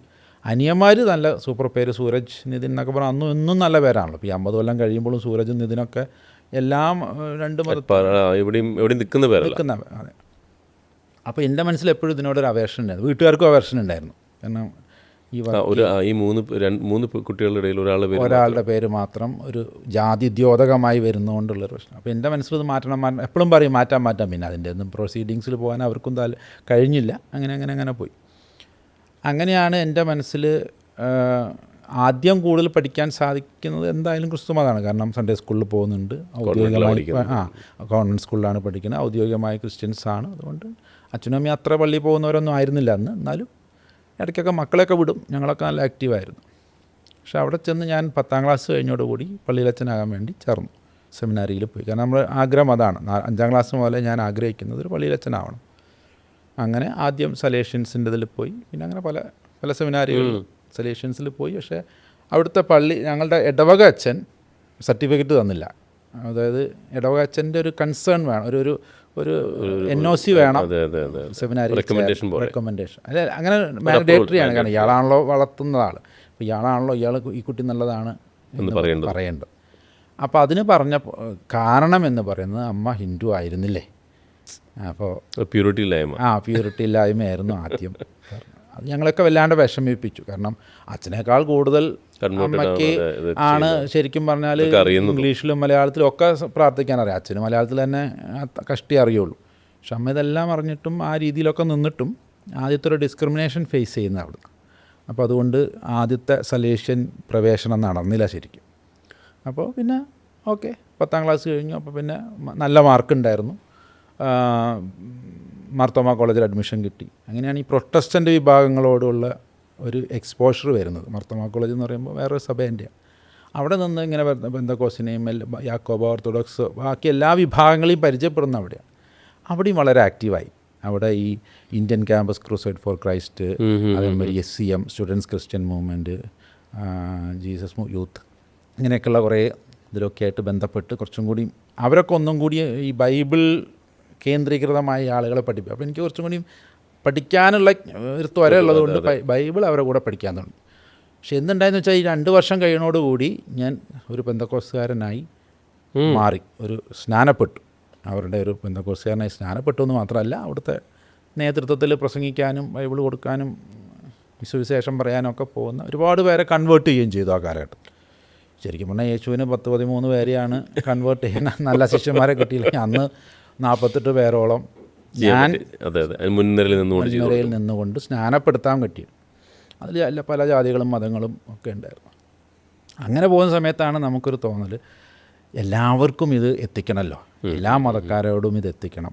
അങ്ങനെയാണെന്നാൽ പിന്നെ മറ്റ് മതങ്ങളുടെ പുസ്തകങ്ങളൊക്കെ പഠിക്കാമെന്ന രീതിയിൽ ഖുർആൻ പഠിക്കാനും ഒക്കെ തുടങ്ങി. അപ്പോൾ ഖുർആൻ പഠിച്ചപ്പോൾ കുറച്ചുകൂടി റിലേറ്റീവ്ലി എളുപ്പമാണ്. കാരണം ഇതൊരു എബ്രാഹാമിക് സമ്പ്രദായത്തിൻ്റെ പല വെർഷനായിട്ട് എനിക്ക് തോന്നിയിട്ടുള്ളൂ. ജൂയിഷ്, ക്രിസ്ത്യാനിറ്റി ഇതൊക്കെ ഏകദേശം കണക്റ്റഡാണ്. അപ്പോൾ കഥകൾ നമുക്ക് കിട്ടും, ഇത് പൂരിപ്പിക്കാൻ പറ്റുന്നുണ്ട്. അങ്ങനെ കുറേ പേരെ മുസ്ലിം മതത്തിൽ നിന്നും അറിയാനും അല്ലെങ്കിൽ ചിലവരെ സ്ഥാനപ്പെടുത്തി, അല്ലെങ്കിൽ 2 പേരെയൊക്കെ കിട്ടി. കാരണം അവരെയും ഇതിലേക്ക് പഠിച്ചിട്ട് മാറ്റുന്നു. അല്ല, അന്നൊന്നും ഖുർആൻ ആഴത്തിലൊന്നും പഠിച്ചിട്ടില്ല. പക്ഷേ ചില കാര്യങ്ങൾ അന്ന് അങ്ങനെയൊക്കെയുള്ള ചില ഉണ്ടായിരുന്നു. അങ്ങനെയൊക്കെ കമ്പാരിറ്റീവ് റിലീജിയസ് സ്റ്റഡീസൊക്കെ കൺവേർഷന് വേണ്ടിയിട്ടുള്ളതുണ്ടായിരുന്നു. അപ്പോൾ അത് കഴിഞ്ഞു. അപ്പോൾ പിന്നെ മനസ്സിലൊരാഗ്രഹം, ഹിന്ദുയിസത്തിൻ്റെ ആധികാരികത പഠിച്ചിട്ട് വേണം വലിയ വലിയ ആളുകളോട് പറയാൻ. ഇവിടെ ഉള്ളവരെ പെട്ടെന്ന് എന്തെങ്കിലും പറഞ്ഞാൽ കിട്ടും, പക്ഷെ ഇതിനൊരു ആധികാരികത ഉണ്ടാവില്ല. അങ്ങനെ അതിൻ്റെ ഗ്രന്ഥങ്ങൾ പഠിക്കാൻ തുടങ്ങിയപ്പോഴാണ് അതിൻ്റെ ബാഹുല്യം. എത്രയോ ഉപനിഷത്തുകളുണ്ട്, എത്രയോ വേദങ്ങൾ തന്നെ 4, അത് തന്നെ വലിയ കട്ടി. ഇതിപ്പോൾ എവിടെയാണ് എന്താ തുടങ്ങുക? രാമായണമുണ്ട്, മഹാഭാരതമുണ്ട്, ഉപനിഷത്തുണ്ട്, അതുണ്ട്, ഇതുണ്ട് എന്നൊക്കെ ഭക്തി പറഞ്ഞു. വേണോ, അദ്വൈതം വേണോ, യോഗ പുരാണങ്ങൾ വേറെ, പിന്നെ ജ്യോതിഷം, ഛന്ദസ്, മറ്റേതെന്നൊക്കെ പറഞ്ഞ് വീണ്ടും കിടക്കുന്നു. അപ്പോൾ എവിടുന്ന് തുടങ്ങും, എന്ത് തുടങ്ങും എന്നറിയാതെ കഷ്ടപ്പെടുമ്പോഴാണ് ഒരു സ്വാമിജിയെക്കുറിച്ച് അറിയുന്നത്. അപ്പോൾ അദ്ദേഹത്തിൻ്റെ ക്ലാസ്സിലേക്ക് പോകണമെന്നുണ്ട്. എന്നാലും നമ്മൾ ഇപ്പം എന്തൊക്കെ ഈ രീതിയിലായതുകൊണ്ട് നമ്മളങ്ങനെ ഒരു ക്ഷേത്രത്തിൻ്റെ അടുത്ത ഹാളിലാണിത് നടക്കുന്നത്. അപ്പോൾ അങ്ങോട്ട് കയറാനൊക്കെ ഒരു ബുദ്ധിമുട്ട്, കാരണം നമ്മളിങ്ങനെ അതും പ്രത്യേകിച്ച് അതിൻ്റെ ഒരു അത് വേറൊന്നാണല്ലോ, അല്ലെങ്കിൽ നമ്മൾ അത്ര സ്വീകാര്യമല്ല. എന്നിരുന്നാലും പുറത്ത് നിന്നുകൊണ്ട് സ്വാമിജിയുടെ ക്ലാസ് കേൾക്കുന്നുണ്ടായി. അപ്പോൾ എന്തുകൊണ്ടോ എൻ്റെ ഉള്ളിലുള്ള ഒരുപാട് കാലങ്ങളായി അടിഞ്ഞുകൂടിയ കുറേ ചോദ്യങ്ങളുണ്ട്, തിയോളജി അല്ലെങ്കിൽ ദൈവസംബന്ധമായ കുറേ ചോദ്യങ്ങൾ. ഇതിനൊക്കെ എന്തുകൊണ്ടോ അന്ന് അവിടെ ചർച്ചയും മറുപടിയൊക്കെ കണ്ടു. അത് സ്വാഭാവികമായി. അപ്പോൾ നമുക്ക് എന്തായാലും നമ്മുടെ ഉള്ളിലൊരു ഒരു ഒരു ഒരു ട്രൂത്ത് ഉണ്ടല്ലോ, അല്ലെങ്കിൽ അപ്പോൾ അതായിരിക്കും. അപ്പോൾ അതിനെക്കുറിച്ചൊന്നും അറിയണം, എന്താണ് ഇങ്ങനൊരു എക്സ്പ്ലനേഷൻ തരാൻ അദ്ദേഹത്തിന് ധൈര്യം ഉണ്ടായത്. കാരണം ഈ എക്സ്പ്ലനേഷനൊന്നും ഇവിടെ കിട്ടൂല. ഇവിടെ കുറച്ച് ചില കാര്യങ്ങളൊന്നും റെസ്ട്രിക്റ്റഡ്, അങ്ങനെ ചിന്തിക്കരുത് എന്നേ ഉള്ളൂ. ചിന്തിച്ചാൽ എന്ത് എന്നുള്ളതിനെക്കുറിച്ചൊന്നുമില്ല. അപ്പോൾ എന്ത് ചെയ്തു എന്നാൽ പിന്നെ ശരി, അടുത്ത 2-ാം ശനിയാഴ്ച ആകുന്നവരെ കാത്തു നിൽക്കാം എന്ന് കയറി അടുത്ത 2-ാം ശനിയാഴ്ച ക്ലാസ്സിൽ കയറിയിരുന്നു. പിന്നീട് ആ ഒരു ബന്ധം അങ്ങനെയായി. എന്ത് ചെയ്തു, അവസാനം ഡിഗ്രി 3rd ഇയർ പഠിക്കുന്ന സമയത്ത് ഓഗസ്റ്റ് മാസത്തിൽ കോളേജ് അടച്ചു. ഈ ഓണാവധിക്ക് ഒക്ടോബറിലോ ഓഗസ്റ്റിലൊക്കെയാണ് തോന്നുന്നു, അത് അടച്ചു. അടുത്ത സമയത്ത് ഞാൻ തുണി മാറ്റി ആശ്രമത്തിൽ ചേരാൻ വേണ്ടി പോയി. ഞാൻ നിർത്തി, 3rd ഇയർ കംപ്ലീറ്റ് ആക്കി. ഞാൻ തീരുമാനം. അപ്പോഴേക്കും സ്വാമിജിയായിട്ട് നല്ലൊരു ബന്ധമായി. സ്വാമി നേരിട്ട് സ്വാമിനെ കാണാൻ പോയി? നേരിട്ട് സ്വാമിനെ കാണാൻ പോയി. വീട്ടിലൊന്നും സംസാരിച്ചില്ല? വീട്ടിൽ സംസാരിച്ചിട്ടില്ല. ഞാൻ അങ്ങനെ ഇടയ്ക്കിടയ്ക്ക് ക്യാമ്പിനും കാര്യത്തിനൊക്കെ ഒരുപാട് യാത്ര ചെയ്യുന്ന ആളായതുകൊണ്ട് എങ്ങോട്ട് ഈ പ്രത്യേകിച്ച് അവധി ദിവസമൊന്നും ഇത് വീട്ടിലുണ്ടാവില്ല. ശനി ഞായറാണെങ്കിലും ഇപ്പോൾ വലിയ അവധി കിട്ടിയപ്പോൾ അവൻ എവിടെയോ പോയി എന്നേ കണ്ടുള്ളൂ. അവിടെ ചെന്നു. അപ്പോൾ ഒരു 5 മണീൻ്റെ ബസ്സിനാണ് അവിടെ ചെന്നത്. അപ്പോൾ കണ്ടപ്പോൾ തന്നെ ചോദിച്ചു എന്തിനാണ് വന്നത്. കാണാൻ വന്നതാണ്. കണ്ടില്ല, വേഗം പോയിക്കോ, അടുത്ത ബസ് ഇനി ഈ ബസ് തിരിച്ചു പോയാൽ ഇനി. അപ്പോൾ അവിടെ വെച്ചിട്ടാണ് ലാസ്റ്റ് തിരിച്ചു പോണ ബസ്സാണ്. പറഞ്ഞു ഡ്രൈവറും കണ്ടക്ടറും ചായ കുടിച്ചു കഴിഞ്ഞാൽ തിരിച്ചു പോവും, പിന്നെ ബസ്സില്ല, വേഗം പോയിക്കോളാൻ പറഞ്ഞു. അപ്പോൾ ഞാനൊക്കെ സ്ട്രക്കായി, ഞാനവിടെ ചേരണം എന്ന ആഗ്രഹം. എന്നിട്ട് അതും പറഞ്ഞു ഗുരു സ്വാമിജി അങ്ങോട്ട് പോയി. കുറേ നേരം കഴിഞ്ഞിട്ട് ഞാനിങ്ങനെ സ്ട്രക്കായി നിൽക്കുക. അപ്പോൾ അദ്ദേഹം പോയില്ലേ എന്ന് ചോദിച്ചു. പറഞ്ഞു ഞാനിങ്ങനെ അവിടെ ചേരാൻ വേണ്ടി വന്നപ്പോൾ അങ്ങനെയാണെങ്കിൽ ഉള്ള കാര്യം ഉള്ള പോലെ പറയണം. Minimum words maximum communication. കെട്ടി വളച്ചൊന്നും. അപ്പോൾ ആദ്യത്തെ പഠനമാണത്. മിനിമം വേർഡ്സ് മാക്സിമം കമ്മ്യൂണിക്കേഷൻ, അതാണ് വേണ്ടത്. അല്ലാതെ യാതൊന്നും ഈ ഔപചാരികതകൾ വേണ്ട ഇനി എന്നായിരിക്കും ഉദ്ദേശിച്ചിട്ടുണ്ട്. എന്തായാലും അവിടെ ചേർന്നു, കുറച്ചു കാലം അവിടെ ഉണ്ടായി. അവിടെ നിന്നിട്ട് അപ്പോൾ എനിക്ക് കുറച്ചു കാലം കഴിഞ്ഞപ്പോൾ മനസ്സിലായി, എൻ്റെ ഒരു രീതിയുണ്ട്, എൻ്റെ ഒരു നേച്ചറുണ്ട്. ആ നേച്ചറിൽ ഈ ഇത്രയും ട്രഡീഷണൽ സമ്പ്രദായം എന്നെ കൊണ്ട് താങ്ങൂല. അതാണ് എൻ്റെ ഒരു മനസ്സിലുണ്ടായത്. കാരണം അത് വളരെ ട്രഡീഷണലാണ്, വളരെ പക്കാ ട്രഡീഷണലായിട്ടുള്ളൊരു സ്ഥലം, പക്കാ രീതിയിൽ ട്രഡീഷണൽ പഴയ രീതിയിലുള്ള പഠനങ്ങൾ. 2 രീതിയുണ്ടല്ലോ. അപ്പോൾ എനിക്കറിയില്ല വേറെ എന്താ ചെയ്യേണ്ടതെന്ന്. അപ്പോഴാണ് അവിടെ ഒരു അന്തർയോഗം നടക്കുന്നത്. അപ്പോൾ ചിന്മയ മിഷനിലുണ്ടായിരുന്ന ഒരു ബ്രഹ്മചാരി, അദ്ദേഹം അന്ന് പ്രബുദ്ധ ചൈതന്യ എന്നാണ്, ഇന്നിപ്പോൾ അധ്യാത്മാനന്ദ സരസ്വതി, അദ്ദേഹമൊക്കെ അവിടെ വന്ന് ക്ലാസ്സുകളൊക്കെ എടുക്കുന്ന കൂട്ടത്തിൽ. അത് വളരെ യങ്ങാണ്, എന്നെക്കാട്ടിലൊരു 5-6 വയസ്സ് മാക്സിമം, 5 ഇല്ല, ഒരു 3-4-5 വയസ്സൊക്കെ കൂടുതലുണ്ടാവുള്ളൂ എന്നാണ് തോന്നുന്നത്. വളരെ യങ്ങാണ്, വളരെ യങ്ങായിട്ടുള്ള ആൾ. അപ്പോൾ എനിക്ക് നമുക്ക് റിലേറ്റ് ചെയ്യാൻ പറ്റും. അപ്പോൾ അദ്ദേഹത്തിൻ്റെ ഒരു ശൈലിയുണ്ട്, അതും വളരെ ആകർഷണീയമാണ്. അപ്പോൾ ഞാനിങ്ങനെ ചോദിച്ച് വന്നപ്പോഴാണ് ചിന്മയ മിഷൻ ഉണ്ടെന്നും രാമകൃഷ്ണ മിഷൻ ഉണ്ടെന്നും ഇത് വേറൊരു മിഷൻ സമ്പ്രദായമാണെന്നൊക്കെ നമ്മളിങ്ങനെ മനസ്സിലാക്കുന്നത്. അപ്പോൾ പുള്ളി പറഞ്ഞു ഒരു പക്ഷേ നിങ്ങളുടെ നേച്ചറിന് ഇങ്ങനെ ഒരു കുറച്ചും കൂടി റിലാക്സ്ഡ് ആയിട്ടുള്ള ഒരു സംഗതി ആയിരിക്കും വേണ്ടി വരിക, ഒന്ന് പരീക്ഷിച്ച് നോക്കൂ എന്ന് പറഞ്ഞപ്പോൾ ഞാൻ ചിന്മയ മിഷനിലേക്ക് പോകാമെന്ന് കരുതി ഞാൻ ബോംബെ ചിന്മയ മിഷനിലേക്ക് അവിടുന്ന് പോവുക ചെയ്തത്. അപ്പോൾ ബോംബെ ചിന്മയ മിഷനിൽ ചെന്നപ്പോൾ ഇന്നിപ്പോൾ അറിയപ്പെടുന്ന 1-2 പേര് അവിടെ ഉണ്ട്. നമ്മുടെ ഉദിത് ചൈതന്യ ഞാനും ഒരേ ക്ലാസ്സിലായിരുന്നു. അത് കഴിഞ്ഞിട്ട് ഇപ്പോൾ തൃശ്ശൂരുള്ള സംവിധാനന്ദ സരസ്വതി എന്നൊരമ്മ, സംവിധാനന്ദ ഞാൻ തോന്നുന്നു, ഒരമ്മ അവിടെ നിന്നുണ്ട്. ഞങ്ങൾ 2-3 കേരളത്തിൽ നിന്നുള്ള ആൾക്കാരുണ്ടായിരുന്നു. അവർ വേറൊരു സ്വാമിയുണ്ട്, സ്വാമി അദ്വൈതാനന്ദ, അതും ആ ബാച്ചിലുണ്ടായിരുന്നു. അപ്പോൾ അവിടെ ഇങ്ങനെ കൂടി അവിടുന്നും അവിടെ പക്ഷേ നമ്മൾ ഉദ്ദേശിച്ച വൈബായിരുന്നു. കാരണം ഒരു സെമിനാരി ടൈപ്പ്, ന്യൂ ജൻ രീതിയിൽ ഇംഗ്ലീഷിലൊക്കെ പഠിപ്പിക്കുന്നു. പിന്നെ സംസ്കൃതം പഴയ രീതിയിൽ ലഘുസിദ്ധാന്ത കൗമുദി അങ്ങനെ പോകുന്ന പരിപാടിയില്ല. ഒരു സ്കൂൾ കോളേജിലൊക്കെ പഠിപ്പിക്കുന്ന രീതിയിൽ അത്യാവശ്യം ഒന്ന് അന്വയിക്കാനും പദം മുറിക്കാനും പദം ഛേദം ചെയ്യാനൊക്കെ ഉള്ള പരിപാടികളാണ് അവിടെ പഠിപ്പിക്കുന്നത്. അപ്പോൾ അതൊന്നും കൂടി ഗുഡായി തോന്നി. മാത്രമല്ല അവിടുത്തെ ലീഡറും ആയിരുന്നു, ആ ബാച്ചിൻ്റെ മോണിറ്റർ ലീഡറായിട്ട് തിരഞ്ഞെടുക്കുകയും ചെയ്തു. അങ്ങനെ വളരെ നല്ല രീതിയിൽ പോവുകയായിരുന്നു. എന്നാലും അവിടെയും വെച്ച് ചില അസ്വസ്ഥതകളും ചില കാണാൻ പാടില്ലായ്മയൊക്കെ കണ്ടപ്പോൾ പിന്നെ മനസ്സ് മടുത്തു. അങ്ങനെ നേരെ ഡിസ്കണക്റ്റഡായി നേരെ ശിവഗിരിയിലേക്കാണ് പിന്നെ വരുന്നത്. വീട്ടിൽ വന്നിട്ട് പിന്നെ ശിവഗിരിയിലേക്ക് പോയി. ശിവഗിരിയിൽ അന്നത്തെ അവസ്ഥ എന്ന് പറയുന്നത്, അവിടുത്തെ ശിവഗിരിയിൽ കുറേ അടിപിടി പ്രശ്നങ്ങളും പോലീസുകാരിലും സമാധിയിലൊക്കെ ഉണ്ടാകുന്ന ആന്റണി സർക്കാരിൻ്റെ കാലത്ത് ശാശ്വതികാനന്ദ സ്വാമികളൊക്കെ ഉണ്ടാകുന്ന സമയത്ത് അവിടെ ഒരു ഡിസ്റ്റർബൻസ് കഴിഞ്ഞ് പ്രകാശാനന്ദ സ്വാമി പ്രസിഡൻ്റായി പുതിയ ഭരണ സംവിധാനമൊക്കെ വന്ന് നിൽക്കുന്ന സമയമാണ്. അപ്പോൾ അതിങ്ങനെ എല്ലാം ശാന്തമായിക്കൊണ്ടിരിക്കുന്നൊരു സമയം. അപ്പോഴാണ് നമ്മളൊന്ന് അവിടെ ചെല്ലുന്നത്. അപ്പോൾ അവർക്ക് മനസ്സിലായി അദ്ദേഹം ഇങ്ങനെ, ഞാൻ കുറച്ചൊക്കെ ഒന്ന് പഠിച്ചിട്ടുണ്ട്, അത്യാവശ്യമൊക്കെ കുട്ടികൾക്ക് എന്തെങ്കിലും പറഞ്ഞു കൊടുക്കാനുള്ള സ്റ്റഫ് ഉണ്ടെന്ന് തോന്നിയതുകൊണ്ട് അവിടുത്തെ ബ്രഹ്മവിദ്യാലയത്തിൽ എന്തെങ്കിലുമൊക്കെ ക്ലാസ് എടുക്കാൻ വേണ്ടി മറ്റ് ആചാര്യന്മാരൊന്നും ഇല്ലാത്ത സമയത്ത് ക്ലാസ്സുകളൊക്കെ എടുക്കാൻ തുടങ്ങി. അങ്ങനെ കുറച്ച് കാലം അങ്ങനെ നിന്നു. അപ്പോഴാണ് ഈ നിത്യചൈതന്യതീനെ മുമ്പേ അറിയെങ്കിൽ എവിടെയാണ് എന്താണെന്നും അറിയില്ല. അവിടെ ചെന്നപ്പോഴാണ് അപ്പുറത്ത് നാരായണ ഗുരുവിൽ ഉണ്ടെന്നും, പക്ഷേ നാരായണ ഗുരുവത്തിലെ ഗുരു താമസിക്കുന്നത് ഊട്ടിയിലാണെന്നുള്ളത് അല്ലേ. ഇവിടെ മുനി നാരായണ പ്രസാദ് ഉണ്ട്, അടുത്ത ഗുരു ആവേണ്ട ആൾ. അപ്പോൾ നിത്യഗുരുവിനെ കാണണമെങ്കിൽ ഊട്ടിയിലേക്ക് പോകണം എന്നൊരു. അങ്ങനെ ഒരു ദിവസം വെള്ളിയാണ് അപ്പോൾ അന്ന് വേഷം. അന്ന് ബ്രഹ്മചാരി ദാസൻ എന്നുള്ള പേര് ആദിത്യ സ്വാമിജി തന്ന പേര് ദാസൻ എന്നാണ്. കാരണം ഈ ജീസസ് കൃഷ്ണ എന്നുള്ള പേരിൻ്റെ കൂടെ ജീസസ് കൃഷ്ണനോട് ഒഴിവാക്കി ഞാൻ പെന്തക്കോസ്ത് ആ രീതിയിൽ പോയ സമയത്ത്, പ്രൊട്ടസ്റ്റൻ്റ് രീതിയിൽ പോയ സമയത്ത് ജീസസ് ദാസ് എന്നുള്ള പേരിലാണ് അറിയപ്പെട്ടിരുന്നത്. അപ്പോൾ ആശ്രമത്തിൽ ആദ്യമായി ചേരുമ്പോൾ ബ്രഹ്മചാരി ജീസസ് ദാസ് എന്ന് പറയാൻ ഒരു ബുദ്ധിമുട്ടായിരിക്കും, അങ്ങനെയാണല്ലോ. അല്ലെങ്കിൽ അത് വീണ്ടും അങ്ങനെ എന്താ എന്നൊരു ചോദ്യം ചോദിക്കാതിരിക്കാനായിരിക്കും. മാത്രമല്ല അവിടുത്തെ ആദ്യത്തെ ആൺകുട്ടിയാണ്. ആ ആശ്രമത്തെ സംബന്ധിച്ചിടത്തോളം എൻ്റെ മുമ്പിൽ ഒരു മാതാജി മാത്രമേ അവിടെ ചേർന്നിട്ടുള്ളൂ. അപ്പോൾ ഈ സ്വാമിജീനെ കണ്ട് ചേരുന്ന ആദ്യത്തെ ഒരാൺ തരി എന്ന് പറയുന്ന ഞാനാണ്. അപ്പോൾ പിന്നെ എല്ലാം അവിടെ ചോദിക്കുമല്ലോ എന്താണ് ഇങ്ങനെ വന്നത്. അപ്പോൾ അത് ഒഴിവാക്കാനായിരിക്കും സ്വാമിജി എന്നിട്ട പേര് ദാസൻ ബ്രഹ്മചാരി. ആര് പേര് ചോദിച്ചാലും ബ്രഹ്മചാരി ദാസൻ. അപ്പോൾ ഈ ദാസൻ ബ്രഹ്മചാരിയായിട്ട് തന്നെയാണ് ചിന്മയാമിഷനിലും പോകുന്നത്, ശിവഗിരിയിലും വരുന്നത്. ഗുരുവിൻ്റെ അടുത്ത് വരുന്നത് ദാസനാണ്. അപ്പോൾ അന്നാണെങ്കിൽ കീറി പറഞ്ഞ ഒരു ഈ മല്ലുകൊണ്ട് തുന്നിയൊരു മുണ്ടും അതിൻ്റെ കൊണ്ടുള്ളൊരു ജുബ്ബിയിട്ടിട്ട് ഒരു ദുരിതാശോ ഒക്കെ ആയിട്ടാണ് നമ്മളുടെ ഒരു സാമ്പ്രദായിക ബ്രഹ്മചാരിയായിട്ടാണ് ഗുരുവിൻ്റെ അടുത്ത് ചെല്ലുന്നത്. വൈകുന്നേരം ആയിട്ടുണ്ട്. അപ്പോൾ വൈകുന്നേരത്തെ ചർച്ച നടക്കുകയാണ്. ഭയങ്കര തണുപ്പ്, ഉള്ളിൽ കയറി ഇരിക്കാൻ പറഞ്ഞു, ഉള്ളിൽ കയറിയിരുന്നു. അപ്പോൾ അവിടെ ഒരു ഏൽ യൂണിവേഴ്സിറ്റിയിൽ നിന്നോ മറ്റോ വന്നൊരു പ്രൊഫസർ, ഒരു ഫേണിൽ, അദ്ദേഹവും ഗുരുവായിട്ട് സംസാരിക്കുകയാണ്. അവർ E=mc² എന്നതിനെക്കുറിച്ച് ആണ് സംസാരിച്ചുകൊണ്ടിരിക്കുന്നത്. ഐൻസ്റ്റീൻ്റെ മാസ് എനർജി ഇക്വേഷൻ.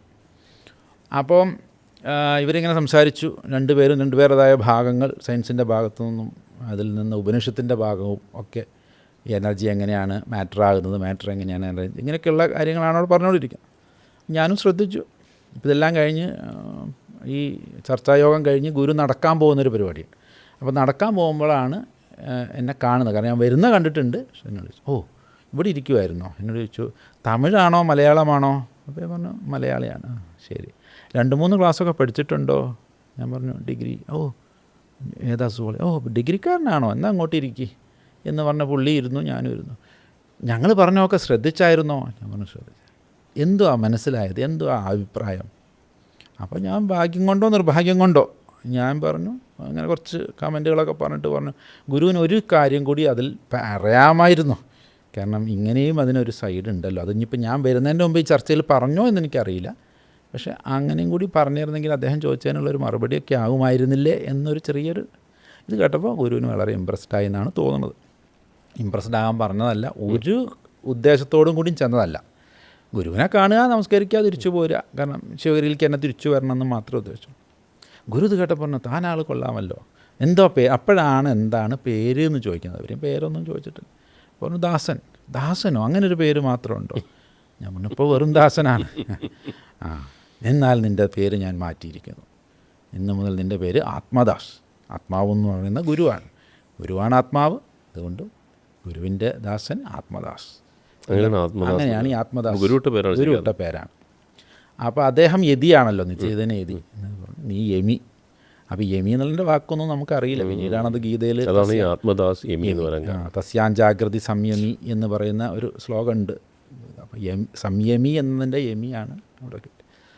ഏതായാലും അത് ഒരു ഇനീഷ്യേഷൻ ആയിരുന്നുവെന്നോ ഒരു ദീക്ഷയായിരുന്നോ നമ്മളന്ന് തിരിച്ചറിയുന്നില്ല. കാരണം എന്തോ ഒരു ഷാള് പുതപ്പിക്കുകയും ചെയ്തു. ഒരു കാവ്യാണോ മഞ്ഞാണോ എന്ന് ഓർക്കുന്നില്ല, എന്തോന്ന് കേട്ടോ. നമ്മളൊന്നും അത്ര അത് കാര്യമായിട്ട് എടുക്കുന്നില്ല. കാരണം ഇതൊന്നും അല്ല, ഇങ്ങനെയൊന്നും അല്ല വിന്യാസം എന്ന് നമ്മുടെ മനസ്സിലുള്ളത് കൊണ്ട് ഏതായാലും ഗുരു നമ്മളൊന്ന് അക്സെപ്റ്റ് ചെയ്തു എന്നത് മാത്രമേ നമുക്കറിയുള്ളൂ. അവിടുത്തെ സമ്പ്രദായം അതാണോ ഒന്നും അറിയില്ല. പിന്നീട് ഗുരു പറഞ്ഞു, എന്നാൽ കുറച്ച് ദിവസം നിന്നാൽ പോയാൽ മതി എന്ന് പറഞ്ഞ് കുറച്ച് ദിവസമൊക്കെ നിന്നു. അപ്പോൾ ഗുരുവിന് വളരെ ഇഷ്ടമായി. അപ്പോൾ ഗുരുവിൻ്റെ അറിവിൻ്റെ വകതിരിവുകൾ എന്ന് പറഞ്ഞൊരു പുസ്തകം എഴുതുന്ന സമയത്താണ് ഞാനവിടെ ഉള്ളത്. അപ്പോൾ അതിനൊക്കെ വേണ്ടി ഇംഗ്ലീഷും മലയാളവും അപ്പോൾ ഞാൻ ഒരു രീതി എന്ന് പറഞ്ഞാൽ ഗുരു ഇങ്ങനെ ഇരുന്ന് പറയും, ബാക്കിയുള്ളവരൊക്കെ എഴുതിയെടുക്കണം. എന്നിട്ട് പിന്നെ അതെല്ലാം കൂടി ക്രോഡീകരിച്ച് അതിൻ്റെ ഒരു വൈകുന്നേരം പിറ്റേ ദിവസമൊക്കെ ആകുമ്പോൾ അതിൻ്റെ ഷീറ്റുകൾ കൊണ്ടു കൊടുക്കണം. അപ്പോൾ ഗുരു പറയുന്ന പല കത്തുകൾ എഴുതാനും പല ട്രാൻസ്ലേറ്റ് എഴുതാനും, കാരണം ഇംഗ്ലീഷും മലയാളമൊക്കെ നന്നായി അറിയും, അത്യാവശ്യം സംസ്കൃതം അറിയല്ലോ. അപ്പോഴേക്കും ഇങ്ങനെയൊക്കെ സിനിമ മിഷനിലും പഴയ സ്വാമിജിൻ്റെ അടുത്തൊക്കെ നിന്നപ്പോഴൊക്കെ അങ്ങനെയാണല്ലോ. അപ്പം ഗുരുവിന് വളരെ ഉപകാരപ്പെട്ടു. പക്ഷേ ഗുരു എപ്പോഴും പറയായിരുന്നു, പഠനം പൂർത്തിയാക്കാതെ വന്നത് ശരിയായില്ല. ഒരു പ്രാവശ്യം വളരെ ദേഷ്യപ്പെട്ടു ചോദിച്ചു, എന്തുണ്ട് ഉപേക്ഷിക്കാൻ, ഒരു മുറി ഡിഗ്രി അല്ലാതെ എന്ന് ചോദിച്ചു. വലിയ സന്യാസിയാകാൻ നടക്കുന്നു എന്നത്. അപ്പോൾ എന്നിട്ട് പറഞ്ഞു ആ കാര്യത്തിലൊക്കെ പഠിക്കാൻ പ്രോത്സാഹിപ്പിക്കുന്ന ഒരാളുമാണ്. അത് കുട്ടികൾക്കൊക്കെ എഴുതുന്നവർക്കൊക്കെ ഒരുപാട് PG ഉണ്ട്, അതേപോലെ PhD ഒക്കെ ഉള്ള ഒരാളായതുകൊണ്ട് പഠിക്കാൻ നിർബന്ധിച്ചു. അങ്ങനെ പിന്നെ കുറച്ച് കാലമൊക്കെ നിന്നു. ഇപ്പോൾ ഗുരുവിൻ്റെ സമാധിയൊക്കെ ആവുന്ന അത് കഴിഞ്ഞിട്ട് അധികം ഉണ്ടായിട്ടില്ല. ഒരു 1.5 കൊല്ലം കൂടിയൊക്കെ, പിന്നെ 2 കൊല്ലത്തോടൊക്കെ ഉള്ളു ഗുരു ഉണ്ടായിട്ടുള്ളത്. പിന്നെ അതിൻ്റെ ഇടയിൽ പോവുകയും വരികയും ഒക്കെ ആയി. അങ്ങനെ ഗുരു സമാധിയായോടുകൂടി ആദ്യം ഞാൻ പറഞ്ഞത്, എനിക്ക് ഈ ഗുരുകുലത്തിൻ്റെ ആ ഒരു സെറ്റപ്പ്, ആ ഒരു ഇൻസ്റ്റിറ്റ്യൂഷണൽ സെറ്റപ്പുമായിട്ട് എനിക്ക് ആരോടും ഉണ്ടാവില്ല. കാരണം പണ്ടേ എൻ്റെ ഒരു തീരുമാനമായിരുന്നു സ്ഥാപനങ്ങളുമായിട്ട് ബന്ധപ്പെടേണ്ട, അത് പിന്നീട് അവിടെ നിന്ന് അങ്ങ് പോകുന്നുള്ളത്. അതുകൊണ്ട് അവിടുത്തെ സ്ഥാപനങ്ങളുമായിട്ട് അല്ലെങ്കിൽ അതിൻ്റെ ഒരാളായിട്ടൊന്നും, പിന്നെ അന്ന് ഗുരു തന്നത് സന്യാസമായിരുന്നോ അല്ലെങ്കിൽ അനുഗ്രഹമായിരുന്നോ ഒന്നും അറിയില്ല. കാരണം ഞാനും ആ രീതിയിൽ കണ്ടിട്ടുമില്ല, ചോദിച്ചിട്ടുമില്ല, വന്നു എന്നുള്ളതാണ് അന്നൊക്കെ മനസ്സിലാക്കിയിട്ടുള്ളത്.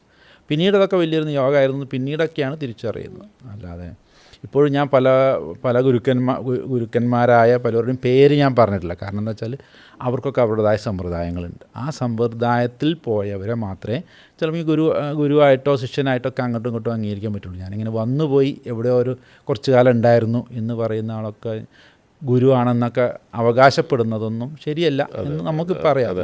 ഞാൻ ചോദിക്കാണ്ടിരുന്നത് അതുകൊണ്ടാണ് പലരുടെയും പേരൊന്നും പറയാതെ. അപ്പോൾ ആദ്യമായി ചെന്ന് സ്ഥലത്തൊന്നും നമ്മളെ ശിഷ്യനായിട്ട് അംഗീകരിക്കണമെന്നൊന്നുമില്ലല്ലോ. കാരണം അങ്ങനെ എത്ര ആൾ പോയിട്ടുണ്ട്, എത്രയോ പേര് പലരും പോയിട്ടുണ്ടാവും. പലരും പോയിട്ടുണ്ട്. ആ കൂട്ടത്തിലൊരാളായിട്ട് അവർക്ക് തോന്നുള്ളൂ.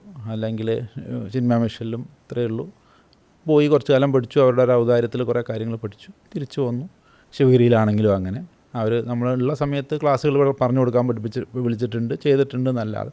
പിന്നെ ഗുരുവിൻ്റെ അവിടെയാണെങ്കിലും ഈ പറഞ്ഞ പോലെ അതിൻ്റെ ഔദ്യോഗികമായിട്ടൊന്നും ഒന്നിലും പോയിട്ടില്ല. കാരണം ഗുരു ഉള്ള സമയത്ത് ഒരു അപ്പൂപ്പനെ നോക്കുന്ന പോലെ ഗുരുവിനെ കുറേ നടക്കാൻ ഉന്തിക്കൊണ്ട് നടക്കലും, പിന്നെ ചായയും ബിസ്ക്കറ്റും ഉണ്ടാക്കി കൊടുക്കലും, വറക്കി കൊടുക്കലും, അങ്ങനെയൊക്കെയുള്ള എഴുത്തും ഒക്കെ ആയിട്ട് മിക്കവാറും ആ എല്ലാവരുടെയും കോമൺ കിച്ചണിൽ കൂടിയല്ല ഞാൻ ഭക്ഷണം കഴിച്ചിരുന്നത്. ഇവിടെ ഗുരു കഴിച്ചിരുന്നത് എന്താണോ. അപ്പോൾ ഗുരുവിന് സ്പെഷ്യലായിട്ടൊക്കെ വയസ്സായതുകൊണ്ട് കുറച്ച് കാര്യങ്ങളൊക്കെ അവിടുത്തെ ഒരു ജ്യോതി ചേച്ചി എന്ന് പറഞ്ഞ ഒരു ചേച്ചിയുണ്ട്, അവരാണ് ഗുരുവിനെയൊക്കെ നോക്കിയത്. അവരൊക്കെയായിരുന്നു ഉണ്ടാക്കി കൊടുക്കുന്ന ഭക്ഷണത്തിൽ നിന്നാണ് എനിക്കും തന്നിരുന്നത്. അപ്പോൾ ഇവിടെയായിരുന്നു ഞാനെപ്പോഴും ആ കോമൺ ഇതിലേക്ക് പോയിട്ടില്ല. അതുകൊണ്ട് തന്നെ ഗുരുകുലത്തിൻ്റെ ഒരു സെറ്റപ്പിലേക്ക് എനിക്ക് ഗുരു സമാധിയായ ദിവസം ഞാൻ ചെന്നു, അറിഞ്ഞപ്പോൾ ചെന്നു. വൈകുന്നേരം സമാധി കഴിഞ്ഞോടുകൂടി പിന്നെ ആ ഒരു ബന്ധം അങ്ങനെ നിലനിർത്തി. അങ്ങനെ പിന്നെ വീണ്ടും പഠിക്കാനും പലതരം ജോലികൾ, സോഷ്യൽ വെൽഫെയർ ഡിപ്പാർട്ട്മെൻറ്റിലൊരു ജോലി ഉണ്ടായിരുന്നു സെൻട്രൽ ഗവൺമെൻറ്റുമായിട്ട് ബന്ധപ്പെട്ട്. അതിനുശേഷം KSRTCയിൽ ഒരു ജോലി കിട്ടി. അങ്ങനെ പിന്നെ അതിൻ്റെ ശേഷം എന്താ പറയുക, പിന്നെ BHMS പഠിക്കാൻ വേണ്ടി കോയമ്പത്തൂർ ചേർന്നു. അങ്ങനെ ഡോക്ടറാകാൻ വേണ്ടി അവിടെ ഒരു 1.5 കൊല്ലം പഠിച്ചു. അപ്പോഴും അവിടെ ചില ആത്മീയമായ പ്രശ്നങ്ങളുടെ ഉത്തരം തേടി വീണ്ടും ഹിമാലയത്തിലേക്ക് പോയി. പിന്നെ അതിനുശേഷം തിരിച്ചു വന്ന് ലോ കോളേജിൽ ചേർന്നു. ലോ കോളേജിൽ ചേർന്നപ്പോൾ പാറോപ്പടി അവിടെ ലോ കോളേജ്, കോഴിക്കോട് ലോ കോളേജിലാണ് കിട്ടിയത്. അന്ന് ആദ്യത്തെ എൻട്രൻസ് എഴുതിയ ബാച്ചാണ് ഞാൻ. ലോ കോളേജിന് മുമ്പേ എൻട്രൻസ് ഉണ്ടായിരുന്നു, കോമൺ എൻട്രൻസ് ഉണ്ട്. ഫസ്റ്റ് എൻട്രൻസ് ബാച്ചാണ്. അതിൽ 48ാമത്തെ റാങ്കായിരുന്നു. അപ്പോൾ നമുക്ക് എവിടെ വേണമെങ്കിലും കിട്ടും. കോഴിക്കോട് അപ്പോൾ സത്യശീലൻ സാറിൻ്റെ കോളേജിൽ കിട്ടണം നിർബന്ധമായിരുന്നു. അപ്പോൾ സാർ അവിടെ ഇരിക്കുന്നുണ്ട്. സാറിൻ്റെ കോളേജ് എവിടെ വെച്ചാൽ അവിടെ എഴുതിക്കോളൂ എന്ന് പറഞ്ഞു. ഞാൻ കോഴിക്കോടാണ്, നീ കോഴിക്കോട്ടേക്ക് പോരെ എന്നും പറഞ്ഞു അവിടെ എഴുതി. അങ്ങനെയാണ് അവിടെ സാറ് എന്നെ ഇങ്ങോട്ട് ട്രാൻസ്ഫർ ചെയ്തു എറണാകുളത്തേക്ക്, എറണാകുളം ലോ കോളേജിലേക്ക്. അതോടുകൂടി അതും നിർത്തി. അന്ന് ഞാൻ ബോധാനന്ദാശ്രമത്തിലെ ചാർജും കൂടിയുണ്ട്. പാറോപ്പടി അടുത്താണ്. അപ്പോൾ പാറോപ്പടി ബോധാനന്ദാശ്രമത്തിലെ അവിടുത്തെ ഒരു LLB ബാക്കിയുള്ളതൊക്കെ മനസ്സിലായി. LLB എടുക്കാനൊരു താല്പര്യം? LLB മറ്റൊരാളെ LLBക്ക് എൻട്രൻസിന് പഠിപ്പിച്ചതാണ്. അപ്പോൾ പഠിപ്പിച്ചപ്പോൾ എനിക്ക് തോന്നി ഇതിപ്പോൾ പഠിപ്പിച്ച സ്ഥിതിക്ക് നമ്മളൊന്ന് എഴുതി കഴിഞ്ഞാൽ കിട്ടും. അങ്ങനെയാണ് 48ാമത്തെ റാങ്ക്. പഠിച്ചാലൊരു പക്ഷേ കിട്ടൂല. പഠിപ്പിച്ചപ്പോൾ 48ാമത്തെ റാങ്ക് കിട്ടിയെന്നുള്ളത് ആദ്യത്തെ 100-ൽ വരിക എന്ന് പറയുന്നത് തന്നെ വലിയ ബുദ്ധിമുട്ടാണല്ലോ. 48ാമത്തെ റാങ്ക് എന്ന് പറഞ്ഞു കഴിഞ്ഞാൽ 15ൻ്റെ ഉള്ളിൽ വന്നു. അയാൾക്കും കിട്ടി, പഠിപ്പിച്ച ആൾക്കും കിട്ടി. അയാൾ അഡ്വക്കേറ്റായി, ഇപ്പോൾ വലിയ അഡ്വക്കേറ്റ് തന്നെയാണ്, PG ഒക്കെ കഴിഞ്ഞതാണ്. അപ്പോൾ എങ്ങനെയൊക്കെ പോയി അങ്ങനെയൊക്കെ. അപ്പോൾ ബോധാനന്ദാശ്രമത്തിലായിരുന്നു. ഇന്നിപ്പോൾ അധ്യാത്മാനന്ദജിയൊക്കെ ഉള്ള അധ്യാത്മാനന്ദൻ്റെ ഗുരുവാണ് ബോധാനന്ദ. പാറോപ്പടി ആശ്രമത്തിലായിരുന്നു. അവിടെ നിന്നും പിന്നെ അമ്മയുടെ മരണം, അമ്മയ്ക്ക് ക്യാൻസറായിരുന്നു 2004 അമ്മ അമ്മയ്ക്ക് ക്യാൻസറാണെന്ന് അറിഞ്ഞോടുകൂടി അമ്മ നിർബന്ധമായിട്ടും തിരിച്ചു വരണം എന്ന് പറഞ്ഞു. ഇനി കുറച്ച് കാലമേ ഉള്ളൂ, എൻ്റെ കൂടെ നിൽക്കണം എന്നുള്ള രീതിയിൽ തിരിച്ചു വിളിച്ചു. വീട്ടിൽ പോയി പിന്നെ കുറച്ച് പ്രശ്നങ്ങളൊക്കെ ആയി. കാരണം ഞാനിങ്ങനെ വഴിതെറ്റി നടക്കുന്നത് കൊണ്ടാണ് ഈ അസുഖം എന്നൊക്കെയുള്ള രീതിയിലായിരുന്നു ചില ആളുകളുടെയെങ്കിലുമൊക്കെ വ്യാഖ്യാനം. ഞാൻ ഈ കൃത്യമായ രീതിയിൽ അങ്ങനെയൊക്കെ പറയാൻ ബുദ്ധിമുട്ടുണ്ട്. പക്ഷേ അങ്ങനെയൊക്കെ ഡിസ്ക്രിമിനേറ്റീവ് ആയിട്ടുള്ള കുറേ. പക്ഷെ അമ്മയും അച്ഛനും അത് കാര്യമാക്കിയില്ല. അമ്മയും അച്ഛനും അത് ഈ രോഗിയായിട്ട് അമ്മയ്ക്ക് ഒരിക്കലും അങ്ങനത്തെ ഒരു തിയറി തലയിൽ കയറിയില്ല. അവനങ്ങനെ പോയിട്ടുണ്ടെങ്കിൽ അത് അവനാണ് വരേണ്ടത്, എനിക്കല്ല വരേണ്ടത് എന്നൊക്കെ പറഞ്ഞെങ്കിലും. പക്ഷെ അങ്ങനത്തെ ഒരു ശ്രുതി എല്ലാവരുടെയും. അപ്പം ഞാനും കരുതി അമ്മയ്ക്ക് വേണ്ടിയിട്ടെങ്കിലും കുറച്ച് കാലം നല്ല കുട്ടിയായിട്ടൊക്കെ നിൽക്കാമെന്ന് പറഞ്ഞാൽ മഞ്ഞൊക്കെ മാറ്റി വെച്ച്, അന്ന് മഞ്ഞൊക്കെ ഇടുമായിരുന്നു, അതൊക്കെ ആണ് മാറ്റി വെച്ച് പാനും ഷർട്ടൊക്കെ ഇട്ട് ഇങ്ങനെ നിൽക്കുക. കാരണം ഈ കാണാൻ വരുന്നവരൊക്കെ 2 ഗ്രൂപ്പ്, ഹിന്ദുക്കളായിട്ടുള്ളവർ വരും, അവർക്ക് പ്രശ്നമില്ല. പക്ഷേ ക്രിസ്ത്യനായിട്ടുള്ള ആളുകൾ പ്രാർത്ഥിക്കാൻ വരുന്ന സമയത്ത് ഇങ്ങനെ ഒരു ആൻറ്റിക്കോലത്തിനെ കാണുമ്പോൾ മെതിയടിയും പിന്നെ പൊട്ടും ഒക്കെ ഇതൊക്കെ ഭസ്മമൊക്കെ വരച്ച് നിൽക്കുന്ന ഒരാളെ കാണുമ്പോൾ ഇയാളാണ് ഈ ശാപം എന്നാണ് അവരുടെയൊക്കെ ഉള്ളിലേക്കുള്ള ഒരു ഇങ്ങനെയൊക്കെയാണ്. അങ്ങനെ മെസ്സേജ് അങ്ങനെ പല പ്രാവശ്യം പറയണ്ടേ. ഞാൻ കരുതി ഇപ്പോൾ അതിൻ്റെ പേരിൽ ഞാൻ പാനും ഷർട്ടും സാധാരണ ഒക്കെ ഇട്ട് ഇല്ലല്ലോ താടിമുടിയൊക്കെ വടിച്ച് അങ്ങനെ നിന്നു. ഇതെല്ലാം അമ്മ മരിച്ചു. അപ്പോഴേക്ക് ഞാനൊരു PSC എഴുതിയിട്ടുണ്ടായിരുന്നു. അമ്മ മരിച്ച് ഒരു 10-40 അതിൻ്റെ ചടങ്ങൊക്കെ കഴിഞ്ഞോടുകൂടി ഞാൻ സ്പോക്കൺ ഇംഗ്ലീഷ് ടീച്ചറായിട്ട് പെരിന്തൽമണ്ണ വരികയാണ്. പെരിന്തൽമണ്ണ അവിടെ CTS അക്കാഡമിയിൽ പഠിപ്പിക്കുന്നു. നല്ല രീതിയിൽ കുറേ അന്ന് ഉണ്ടായ ഒരുപാട് പേരായിട്ട് ഇപ്പോഴും ബന്ധമുണ്ട്. ആ പഠിപ്പിച്ചവരിൽ പല ആളുകളും ഇന്നും ബന്ധമുണ്ട്. അത് കഴിഞ്ഞപ്പോഴാണ് ഈ PSC ആദ്യമായിട്ട് എഴുതിയ PSC KSRTCയിൽ കണ്ടക്ടറായിട്ട് കിട്ടുന്നത്. തൊട്ടടുത്ത് തന്നെയാണ് പെരിന്തൽമണ്ണ ഡിപ്പോ. അവിടെ പോയി ജോയിൻ ചെയ്തു. അന്ന് കാലത്ത് കുറേ കണ്ടക്ടറായിട്ടാണ് ജോലി ലഭിച്ചെങ്കിലും കുറേ ഓഫീസ് വർക്കും കമ്പ്യൂട്ടർ വർക്കും, അന്ന് കമ്പ്യൂട്ടറൈസേഷൻ വരുന്ന സമയമാണ്. ആ സമയത്ത് കുറേ അതിൻ്റെ ഇതൊക്കെ ആയിട്ട് ഇങ്ങനെ കുറച്ച് ഡ്യൂട്ടി, കുറേ അല്ലാത്ത ഡ്യൂട്ടിയൊക്കെ ആയിട്ട് ഇങ്ങനെ നല്ല രീതിയിലൊക്കെ പോയി. പിന്നെ സ്ട്രിക്റ്റായിട്ട് പിന്നെ വണ്ടി പോയാൽ തന്നെ വേണം എന്നൊക്കെ പറഞ്ഞൊരു കാലഘട്ടം വന്നപ്പോൾ 2-3 വർഷത്തിൻ്റെ ഉള്ളിൽ അതും രാജിവെച്ച് ഗവൺമെൻറ് ജോലി അത് രാജിവെച്ച് അങ്ങനെ വീണ്ടും ഈ രംഗത്തേക്ക് തന്നെ രീതിയിലൊക്കെ പോയി. അങ്ങനെ പല സ്ഥലത്തോടെയും പോയി. അതിൻ്റെ ഇടയിൽ അങ്ങനെയൊക്കെ പോകുന്ന സമയത്തും എൻ്റെ ഉള്ളിലുണ്ടായിരുന്ന 2 കാര്യങ്ങളുണ്ട്. ഒന്നിപ്പോൾ 2 കാരണങ്ങളുണ്ട്. ഇപ്പോൾ എന്നോട് ചോദിച്ച ചോദ്യത്തിലേക്കാണ് ഇപ്പോൾ വരുന്നത്. എന്തുകൊണ്ട്, എങ്ങനെയാണിത് ഈ ഒരു അവസ്ഥയിലേക്ക് ട്രാൻസ്ഫോർമേഷനിലേക്ക് വന്ന് നിൽക്കുന്നത്? ഇതുവരെ ഞാൻ ആരോടും പറഞ്ഞിട്ടില്ല. അല്ലെങ്കിൽ നമ്മുടെ കുട്ടികളോടൊക്കെ നമ്മൾ വളരെ അടുത്ത് നിൽക്കുന്നവരോട് പറഞ്ഞിട്ടുണ്ടെന്നല്ലാതെ എന്നെ സംബന്ധിച്ചിടത്തോളം എൻ്റെ അച്ഛൻ്റെ വംശത്തിൽപ്പെട്ടവർക്ക് പൊതുവേ പ്രശ്നങ്ങൾ കുറവാണ്. എന്നുവെച്ചാൽ അവരിങ്ങനെ എൻ്റെ അച്ഛനെ 90 ദിവസമുള്ളപ്പോൾ ഈ മാള പള്ളിപ്പുറം എന്ന് പറഞ്ഞ സ്ഥലത്തു നിന്ന്, പള്ളിപ്പുറത്തെ ഇടവക്കാരാണ് അവർ. അപ്പോൾ അവിടുന്ന് അച്ഛനും അമ്മയും കൂടി എടുത്ത് മലബാറിലോട്ട് 1 രൂപ കയ്യിലില്ലാതെ, അല്ലെങ്കിൽ വളരെ ദരിദ്രമായ അവസ്ഥയിൽ കുടിയേറിയതാണ്. അവരാരുടെയൊക്കെയോ കുടുംബക്കാർ മുമ്പേ കുടിയേറിയിട്ടുണ്ട്. അപ്പോൾ അവരുടെ പാത പിന്തുടർന്ന് ഈ നിലമ്പൂർ ഏരിയയിൽ വന്ന് പെട്ട ആൾക്കാരാണ്. പക്ഷേ ആ വല്യപ്പൻ, അതായത്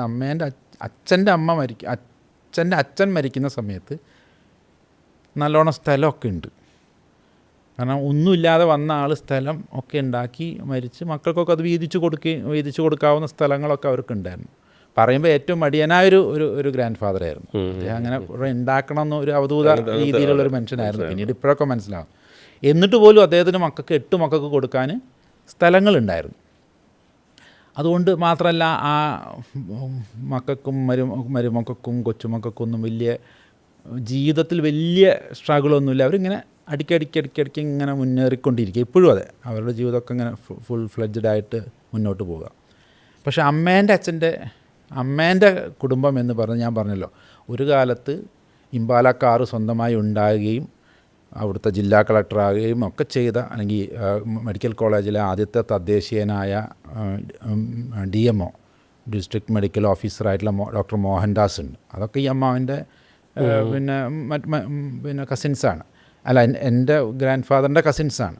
അപ്പോൾ അത്രയും വലിയൊരു കുടുംബത്തിൽ നിന്ന് അവസാനം എൻ്റെ ഗ്രാൻഡ് ഫാദറിൻ്റെ ഇതിലേക്ക് വന്നപ്പോഴേക്കും ക്ഷയിച്ച് അപ്പോൾ ഇത് ഒരു ഹിന്ദു പാറ്റേൺ ആണെന്ന് മനസ്സിലായി. അതായത് എൻ്റെ ഹിന്ദു സൈഡിലുള്ളവർ മുഴുവൻ ദിവസം ചെല്ലുന്തോറും ക്ഷയിക്കുന്നു, എൻ്റെ ക്രിസ്ത്യൻ സൈഡിലുള്ള കസിൻസൊക്കെ ഇങ്ങനെ ഫ്ലറിഷായിട്ട് വരും. അപ്പോൾ സത്യസന്ധമായി ഇങ്ങനെ പറയുകയാണെങ്കിൽ എന്നെ സംബന്ധിച്ചുള്ള പൊളിറ്റിക്കൽ വ്യൂ ഒന്നും അല്ല എനിക്ക് ഞാനിത് ഏത് ഭാഗത്താണ് ഞാൻ സേവനം ചെയ്യേണ്ടത്, അതാണ് എൻ്റെ ഒരു ചോദ്യം. ഒരു പാതിരിയായി അല്ലെങ്കിൽ ഒരു പള്ളിയിലച്ഛനായി ഇവിടെ ഇനിയും ഫ്ലറിഷ് ചെയ്ത് കഴിഞ്ഞാൽ എന്നെ കൊണ്ടുനടക്കാനും ഓൾറെഡി ഇവിടെ എൻ്റെ ആവശ്യമില്ല സത്യത്തിൽ. കാരണം ഓൾറെഡി അത് നോക്കാൻ ആളുണ്ട്, അതിനൊരു സിസ്റ്റം ഉണ്ട്. അപ്പോൾ അവരിങ്ങനെ ഞാൻ ഉണ്ടെങ്കിലും ഇല്ലെങ്കിലും ഈ ഭാഗത്തുള്ള ആൾക്കാർക്കൊന്നും ഒരു ദോഷവും വരില്ല. പക്ഷേ ഈ ഭാഗത്ത് ഞാൻ ഉദ്ദേശിക്കുന്ന രീതിയിലൊന്നുമുള്ള സേവനങ്ങൾ, മതപരമായ സേവനങ്ങൾ ഇവർക്ക് ലഭിക്കുന്നില്ല. എന്തെങ്കിലും ഒരു ചടങ്ങ് നടക്കുമ്പോൾ അവിടെ നിന്നൊരു ഒന്ന് പോയി നിന്ന് ഒരു ശ്ലോകം ചൊല്ലാനോ അല്ലെങ്കിൽ ഒക്കെ നന്നാവെന്ന് പറയാനോ ഒന്നും ആരും ഇല്ലാത്തൊരവസ്ഥ. അപ്പോൾ എൻ്റെ ഈ കസിൻസ് ഈ ഭാഗത്ത് നിന്നുകൊണ്ട് വിഷമിക്കുന്നു, ഈ ഭാഗത്ത് നിന്ന് അവർക്ക് പ്രശ്നങ്ങളൊന്നുമില്ല. അപ്പോൾ ഈ പ്രശ്നമില്ലാത്തവർക്ക് വീണ്ടും ഞാൻ പ്രത്യേകിച്ച് വാല്യൂ ആഡ് ചെയ്യാനില്ല. ഇവരാണെങ്കിൽ നമ്മളൊന്നും അംഗീകരിക്കില്ല. കാരണം ഒരു സന്യാസീനെ ഒരു ഹിന്ദു അങ്ങനെ അംഗീകരിച്ചോളണം നിർബന്ധം. മറ്റേ പള്ളിയിലച്ഛനെ ആ ഇടവക്കാരെ അംഗീകരിച്ചോളണം. ഇവിടെ അതൊന്നുമില്ല, ഈ അക്സെപ്റ്റൻസ് ഒന്നും ഇവിടെ ഇല്ല.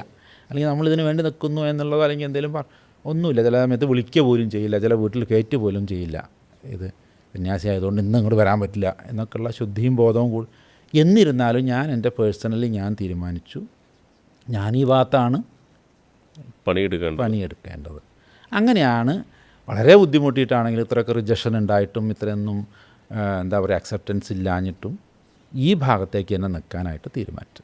അപ്പോൾ അവിടെ വന്നപ്പോൾ നമ്മളിങ്ങനെ നോക്കുന്നത് വെച്ചാൽ ഇവിടെ എന്തുണ്ട് ഈ ഒരു കമ്പാരിസൺ അപ്പം ഇങ്ങനെ അല്ലാതെ വരുന്നുണ്ട്. അപ്പോൾ ഇവിടെ ആകുമ്പോഴും ഞാനിങ്ങനെ ചിന്തിച്ചു, എങ്ങനെയാണ് ഈ ഒരു സംഗതിനെ ട്രാൻസ്ലേറ്റ് ചെയ്യണമല്ലോ. നമ്മൾ ഈ പറയുന്ന നമുക്കെന്തോന്ന് ഇവിടെ എന്തോ ഒരു കുറവുണ്ടെന്ന് തോന്നുന്നുണ്ട്, അല്ലെങ്കിൽ സാമൂഹ്യപരമായി ചില ഉത്തരവാദിത്തങ്ങൾ ചെയ്തു കൊടുക്കുന്നതിൽ മറ്റ് സമുദായങ്ങൾ, മറ്റ് മതങ്ങളെ അപേക്ഷിച്ച് ഹിന്ദു മതത്തിൽ അത്തരം തസ്തികകളില്ല. ഒരു പള്ളിയിലച്ഛനോ ഒരു മൗലവിയോ ചെയ്യുന്നത് പോലെ ഇവിടുത്തെ ക്ഷേത്ര പൂജാരികൾ അത്രയും സേവനങ്ങൾ ഒരു പക്ഷേ എന്ത് ചെയ്യുന്നില്ല, സംഘടിതമായി ഇവിടെ ചെയ്യുന്നില്ല. അപ്പോൾ ഇതൊക്കെ എന്നെ വല്ലാണ്ട് ഇതെങ്ങനെയാണ് ട്രാൻസ്ലേറ്റ് ചെയ്യുക, അതെങ്ങനെ. അപ്പോൾ രണ്ട് സമ്പ്രദായങ്ങളാണ്. അപ്പോൾ ഇതിലെങ്ങനെ കൊണ്ടുവരിക എന്നൊന്നും എനിക്കറിയില്ല. അങ്ങനെയാണ് വീണ്ടും പഠനങ്ങൾ അങ്ങനെ നടന്നുകൊണ്ടേ പോയത്. അങ്ങനെയാണ് വീണ്ടും ഞാൻ പറഞ്ഞ ഗുരു നിത്യചൈതന്യ എഴുതി തന്നത് സന്യാസമാണോ എന്ന് നമുക്കറിയില്ല. ഏതായാലും പേര് ഞാൻ എടുത്തു. കാരണം എന്താ വെച്ചാൽ എനിക്ക് വർഗീസ് എന്നുള്ള പേരിലേക്ക് തിരിച്ചു പോകാൻ താല്പര്യമില്ല. അതുകൊണ്ട് ഗുരു തന്ന പേര് അന്ന് മുതൽ ആത്മദാസ് ഷെമി എന്നുള്ള പേര് ഞാൻ പിന്നെ ഗസറ്റിലൊക്കെ കൊടുത്ത് ഔദ്യോഗികമായി മാറ്റി. എല്ലാം എത്രയോ കാലം മുമ്പ് തന്നെ ജോലിക്ക് കയറുന്ന സമയത്ത് തന്നെ ആത്മദാസ് എന്നുള്ള രീതിയിൽ ഗവൺമെൻറ് ഗസറ്റിൽ കൊടുത്തു മാറ്റി. അത് ഞാൻ ഉപേക്ഷിച്ചില്ല.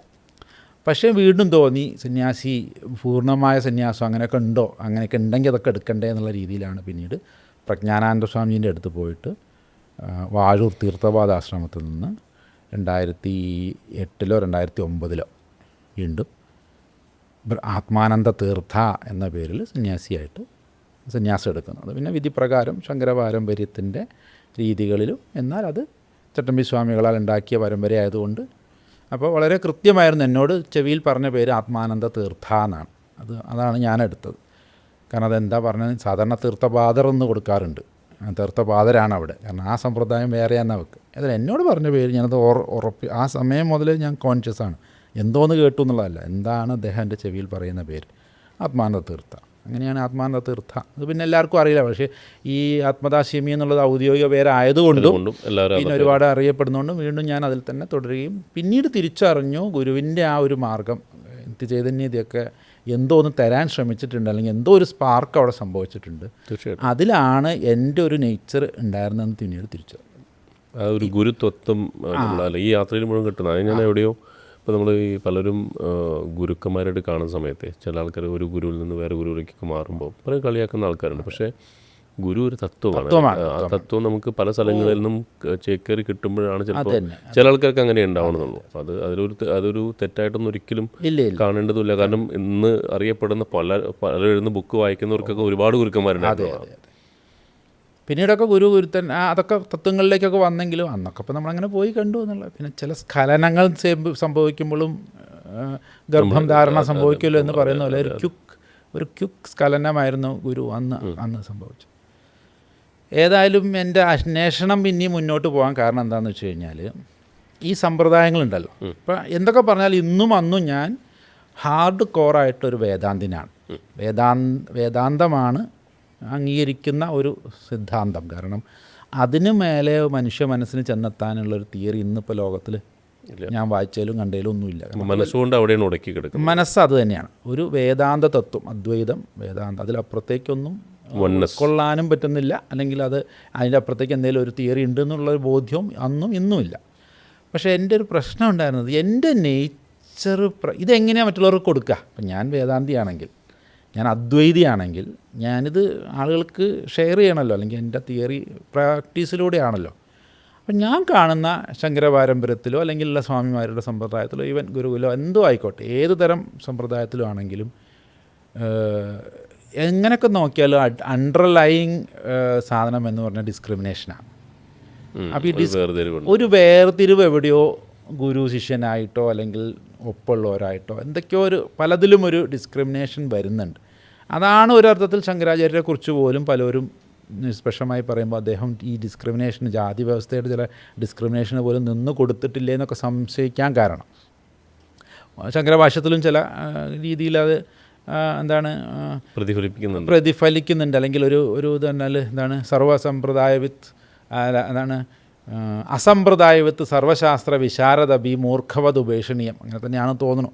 അതായത് ആശയം ഇതാണ്, അസമ്പ്രദായ വിത്താണെങ്കിൽ, നമ്മുടെ സമ്പ്രദായത്തിലോ അല്ലെങ്കിൽ ഒരു സമ്പ്രദായത്തിലൂടെ വരാത്ത ഒരാളാണെങ്കിൽ സർവശാസ്ത്ര വിശാരദ ബി, സർവശാസ്ത്രത്തിലും വിശാരദനാണെങ്കിൽ പോലും മൂർഖവത്, വിഡ്ഢിയെ പോലെ, മൂർഖനെ പോലെ, പാമ്പല്ല മൂർഖൻ എന്നാണ്, വിഡ്ഢി എന്നാണ് പിന്നെ സംസ്കൃതത്തിൽ മൂർഖൻ.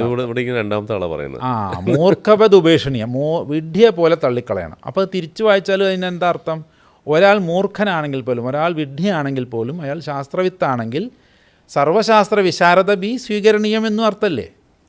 റിവേഴ്സ് ചെയ്യുമ്പോൾ ഇല്ല, ഞാനെപ്പോഴും ഇങ്ങനെയാണ് ചിന്തിക്കണം. എൻ്റെ ചിന്തകൾ ഒരിക്കലും ഇങ്ങനെ ഒരു ലീനിയർ അല്ല. അത് ഞാൻ അങ്ങോട്ടും ഇങ്ങോട്ടും നോക്കും. കാരണം ഒരാളെ മൂർഖൻ, എത്ര ശാസ്ത്ര വിശാരദനാണെങ്കിലും, ശാസ്ത്രത്തിൽ അയാൾ അഗ്രഗണ്യനാണെങ്കിലും അയാൾ അസമ്പ്രദായ വിത്താണ് എന്നതുകൊണ്ട് എങ്ങനെ ഉപേക്ഷിക്കണം? വിഡ്ഢിയെ പോലെ ഉപേക്ഷിക്കണം. അപ്പോൾ നേരെ തിരിച്ചെന്താ, ഒരു വിഡ്ഢി ഈ സമ്പ്രദായത്തിലുള്ള ആളാണെങ്കിൽ അയാളെ എങ്ങനെ സ്വീകരിക്കണം? ഒരു ശാസ്ത്ര വിശാരദനെ പോലെ, സർവ്വശാസ്ത്ര വിശാരദങ്ങളിൽ ഒരു അഗ്രഗണ്യന് കൊടുക്കുന്ന എല്ലാ ബഹുമാനത്തോടു കൂടി ഇവിടെ സ്വീകരിച്ചോളണം എന്നുള്ളൊരു ഡിസ്ക്രിമിനേഷൻ അവിടെ ഇല്ലേ? പിന്നെ ചില സ്വാമിമാരൊക്കെ പറയുന്നതൊന്നും ആചാര്യസ്വാമികൾ എഴുതാൻ സാധ്യതയില്ല, അതിന് അങ്ങനെയല്ല, പിന്നീട്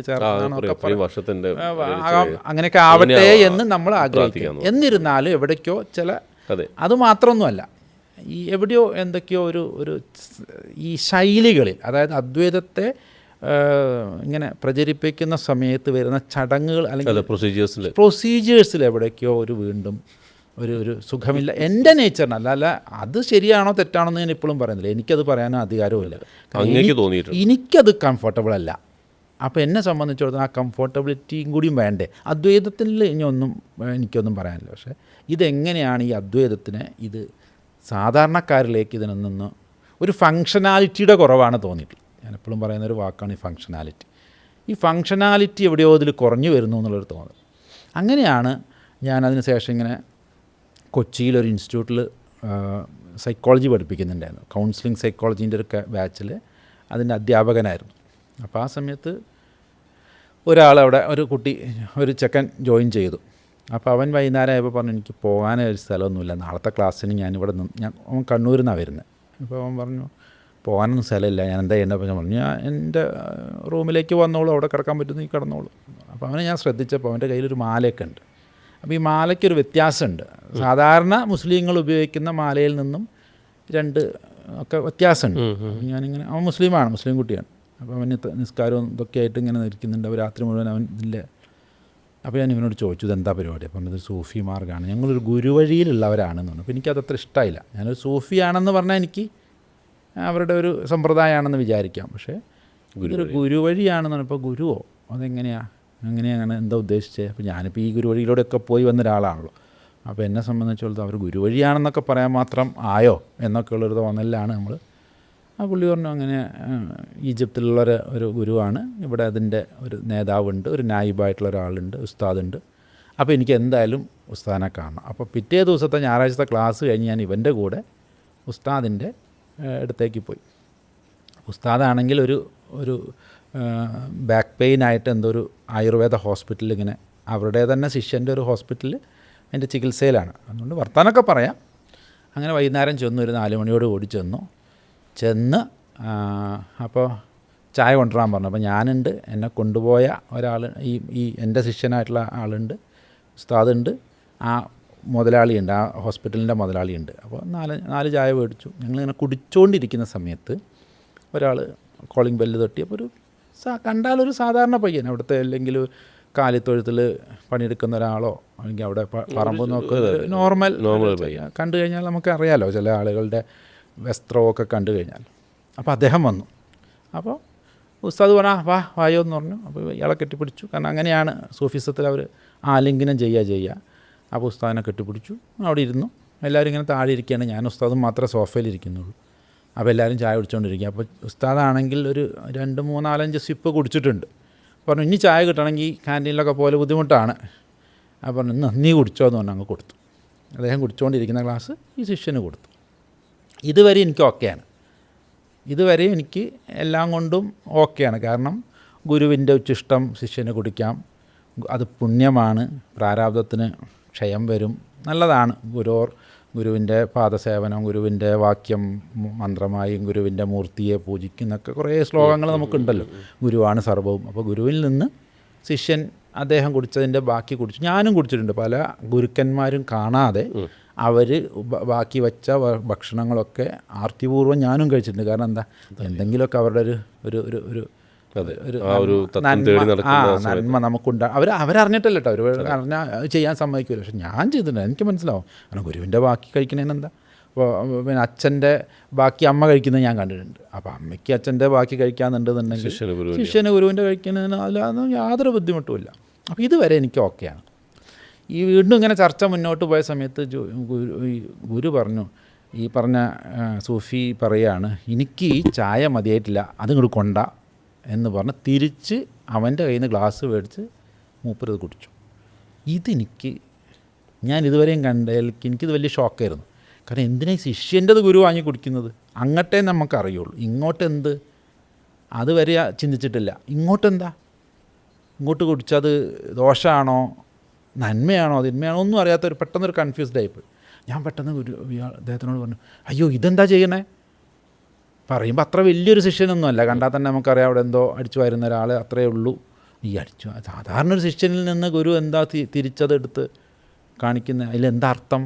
അപ്പോൾ ആദ്യമൊന്നും അദ്ദേഹം അതിൽ കൊത്തിയില്ല, അതിനുള്ള ചർച്ചയ്ക്കൊന്നും. അതിനിപ്പോൾ എന്താ, എനിക്ക് ചായ തിരിച്ച് വേണം, കുറച്ചുകൂടി വേണം തോന്നി ഞാൻ കുടിച്ചു എന്നുള്ള. പിന്നീട് സംസാരിച്ചപ്പോൾ അതിൽ വേറെ കുറച്ച് കാര്യങ്ങളൊക്കെ ചർച്ചയിലൊക്കെ വന്നു. അപ്പോൾ എനിക്ക് മനസ്സിലായി നമ്മൾ വിചാരിക്കുന്ന സമ്പ്രദായമല്ല സൂഫിസം. അവിടെയാണ് ഇതെവിടെയോ ഈ ഫങ്ഷനിങ്ങിൽ വ്യത്യാസമുണ്ട്. ഈ അദ്വൈതം തന്നെ ഇവിടെയാണ്, ഇപ്പോഴാണ് അദ്വൈതം ഉണ്ടായത്. മറ്റേത് ഗുരു മാത്രമേ അങ്ങോട്ട് ഉച്ചിഷ്ടം കൊടുക്കുകയുള്ളൂ. അത് അങ്ങനെ അനുഗ്രഹം അങ്ങോട്ട് മാത്രമേ ഉള്ളൂ. അതേമാതിരി ഗുരുവിനെ കാണുമ്പോൾ നമ്മൾ സാധാരണ നമസ്കരിക്കുകയാണ് ചെയ്യുക. ഇവിടെ ആര് വന്നാലും കെട്ടിപ്പിടിക്കുക ചെയ്തു. അപ്പോൾ ഞാൻ ഒരു ദിവസം കഴിഞ്ഞ ദിവസം ഇപ്പോൾ വന്ന സമയത്ത് എന്നെ നമസ്കരിച്ചു. എൻ്റെ ശിഷ്യന്മാരൊരിക്കലും അങ്ങേ നമസ്കരിക്കില്ല. കാരണം എന്താ, അങ്ങേക്ക് ഗുരുവായ അല്ലെങ്കിൽ കാവ്യ കൊടുത്ത എന്നെ നമസ്കരിക്കണേന് ടെക്നിക്കലി ഓക്കെ, അങ്ങ് അത്രയും വിനയം ഉണ്ടെങ്കിൽ നമസ്കരിക്കാം. പക്ഷെ തിരിച്ച് ആ വിനയം അങ്ങോട്ട് കാണിക്കണമെങ്കിൽ എൻ്റെ മക്കളും അങ്ങോട്ട് നമസ്കരിക്കൊന്നുമില്ല, അത് ഒരു സ്ഥലത്തും സംഭവിക്കില്ല. പക്ഷേ സൂഫിസത്തിൽ എന്തേ ഉള്ളൂ, ആര് വന്നാലും കെട്ടിപ്പിടിക്കുകയാണ്, ഒരേപോലെയാണ്. അപ്പോൾ ഗുരുവിനെ വന്നാൾ ആലിംഗനം ചെയ്തു, മറ്റുള്ളവരൊക്കെ അയാൾ ആലിംഗനം ചെയ്യും. അപ്പോൾ ആക്ട് ഓഫ് ഇൻക്ലൂഷൻ കുറച്ചും കൂടി ആ സർക്കിളിലേക്ക് കയറുമ്പോഴുള്ള ആ ഒരു റിച്വൽ ഉണ്ടല്ലോ, അത് ചിലയിടത്ത് നമസ്കരിക്കലാണ്. ഞാനും നമസ്കരിക്കട്ടെ, ഞാനിപ്പോഴും സ്വാമിമാരെ കണ്ടാലും സീനിയേഴ്സിനെ കണ്ടാലും ആ മെത്തേഡിൽ യാത്ര ചെയ്യുന്ന ഒരു ആളെന്ന നിലയിൽ അത് ഓ ഫോളോ ചെയ്യുന്നു. നിശ്ചയമായി ഞാൻ ഇപ്പോഴും അതിനെ അംഗീകരിക്കും. ചില മക്കൾ എന്നെ നമസ്കരിക്കാറുണ്ട്, നമ്മുടെ തന്നെ കൂട്ടത്തിലുള്ള ആൾക്കാർ. പക്ഷേ പൊതുവെ നമ്മൾ പുതിയൊരാൾ വരുമ്പോൾ അവർ ഇൻക്ലൂഡ് ചെയ്യാൻ വേണ്ടിയിട്ട് ഈ റിച്വലാണ് എനിക്കൊന്നും കൂടി നേരത്തെ പറഞ്ഞ ആ കംഫർട്ടബിലിറ്റി ഇവിടെ ഇല്ലാണ്ടായി, ആ ഡിസ്കംഫോർട്ട് ഇവിടെ ഇല്ലാണ്ടായി. കാരണം ആര് വന്നാലും എന്ത് ചെയ്താൽ മതി, ആലിംഗനം ചെയ്താൽ മതി. മാത്രമല്ല ഇവരുടെയൊക്കെ സർക്കിളിലായിരിക്കും, വട്ടത്തിലാണ് ഇവർ പലപ്പോഴും നിൽക്കുക. അതുകൊണ്ട് ഇന്ന പോയിൻ്റ് എന്നൊരു പോയിൻ്റൊന്നുമില്ല. എപ്പോഴും മറ്റ് സമ്പ്രദായത്തിൽ എങ്ങനെയാണ്, ഒരു ഗുരുവിന് ഒരു സിംഹാസനം, ഗുരു എപ്പോഴും സ്റ്റേജിൽ ഉയർന്ന്, അല്ലെങ്കിൽ ചില സ്വാമിമാരൊക്കെ പിന്നെ സിംഹാസനങ്ങൾ വരെ കൊണ്ടുപോയിട്ടാണ് യാത്രയ്ക്ക് പോലും എവിടെ ചെന്നാലും ആ ആസനം ചെയ്യാൻ ഒരാളുണ്ടാവും. അപ്പം അതൊക്കെ അതാ പറഞ്ഞത്, ഇവിടെയുള്ള ചില ഈ പറയുന്ന ഹൈറാർക്കിയൽ മെത്തേഡിനോടാണ് എനിക്ക്, അത് ശരിയോ തെറ്റൊന്നും ഇപ്പോഴും ഞാൻ പറയുന്നില്ല, എനിക്ക് അന്നും ഇന്നും യോജിക്കാൻ പറ്റാത്തത്. ഒരാളെ ആലിംഗനം ചെയ്താലും പറ്റും. മാത്രമല്ല എനിക്ക് ആലിംഗനം ചെയ്യാൻ ഇഷ്ടമാണ്, കാരണം ആളുകളെ തൊടാതിരിക്കാനല്ല ഞാൻ നോക്കുന്നത്, ആളുകളുമായിട്ട് ഹഗ് ചെയ്യാനും അവരുടെ കൂടെ ഇരിക്കാനും ഒരേപോലെ ഇരിക്കാനും ഒക്കെയാണ്. പിന്നീട് ഈ പറയുന്ന പോലെ ഫുഡ് അങ്ങോട്ടും ഇങ്ങോട്ടും കൊടുക്കുന്നതിൽ ഒരു പാത്രത്തിൽ നിന്ന് കഴിക്കുന്നത് പിന്നെ ഞാൻ കണ്ടിട്ടുണ്ട്. അത് ഗുരു ആണെങ്കിലും ശിഷ്യനാണെങ്കിലും ഇന്ന് വന്നവനാണെങ്കിലും നാളെ വരാനിരിക്കുന്ന എങ്ങനെയാണെങ്കിലും വന്നു കഴിഞ്ഞാൽ അവർ ഒരു ഭക്ഷണത്തിൽ നിന്ന് കഴിക്കുകയും ഒരേ പാത്രത്തിൽ നിന്ന് പിക്ക് ചെയ്ത് കഴിക്കുകയൊക്കെ ചെയ്യും. ഇതൊക്കെ ശരിക്കും ഭയങ്കര ശുദ്ധാശുദ്ധമായിട്ടാണ് ഇവിടെ കാണുന്നത്, ഇവിടുത്തെ പ്രശ്നം. പക്ഷെ ഇവിടെ അവരൊന്നും കൂടി ആ ഇൻക്ലൂസീവ്, അതുകൊണ്ടാണ് ഒരു ഫസ്റ്റ് ഇൻട്രൊഡക്ഷനിൽ തന്നെ ഒരു ഇഹ്വാനിയത്ത് എന്ന് പറയുന്ന ഒരു ബ്രദർഹുഡ് ഇവിടെ ഫീൽ ചെയ്യുന്നുണ്ട്. ഈ ഫീലിംഗ് ഇവിടെ ഉണ്ടാവാൻ കുറേ കാലങ്ങൾ, എത്ര കാലം കഴിഞ്ഞാലും അതിനെ കാണിക്കുന്നതായ ഒരു ഇത് ഇവിടെ കാണാറില്ല.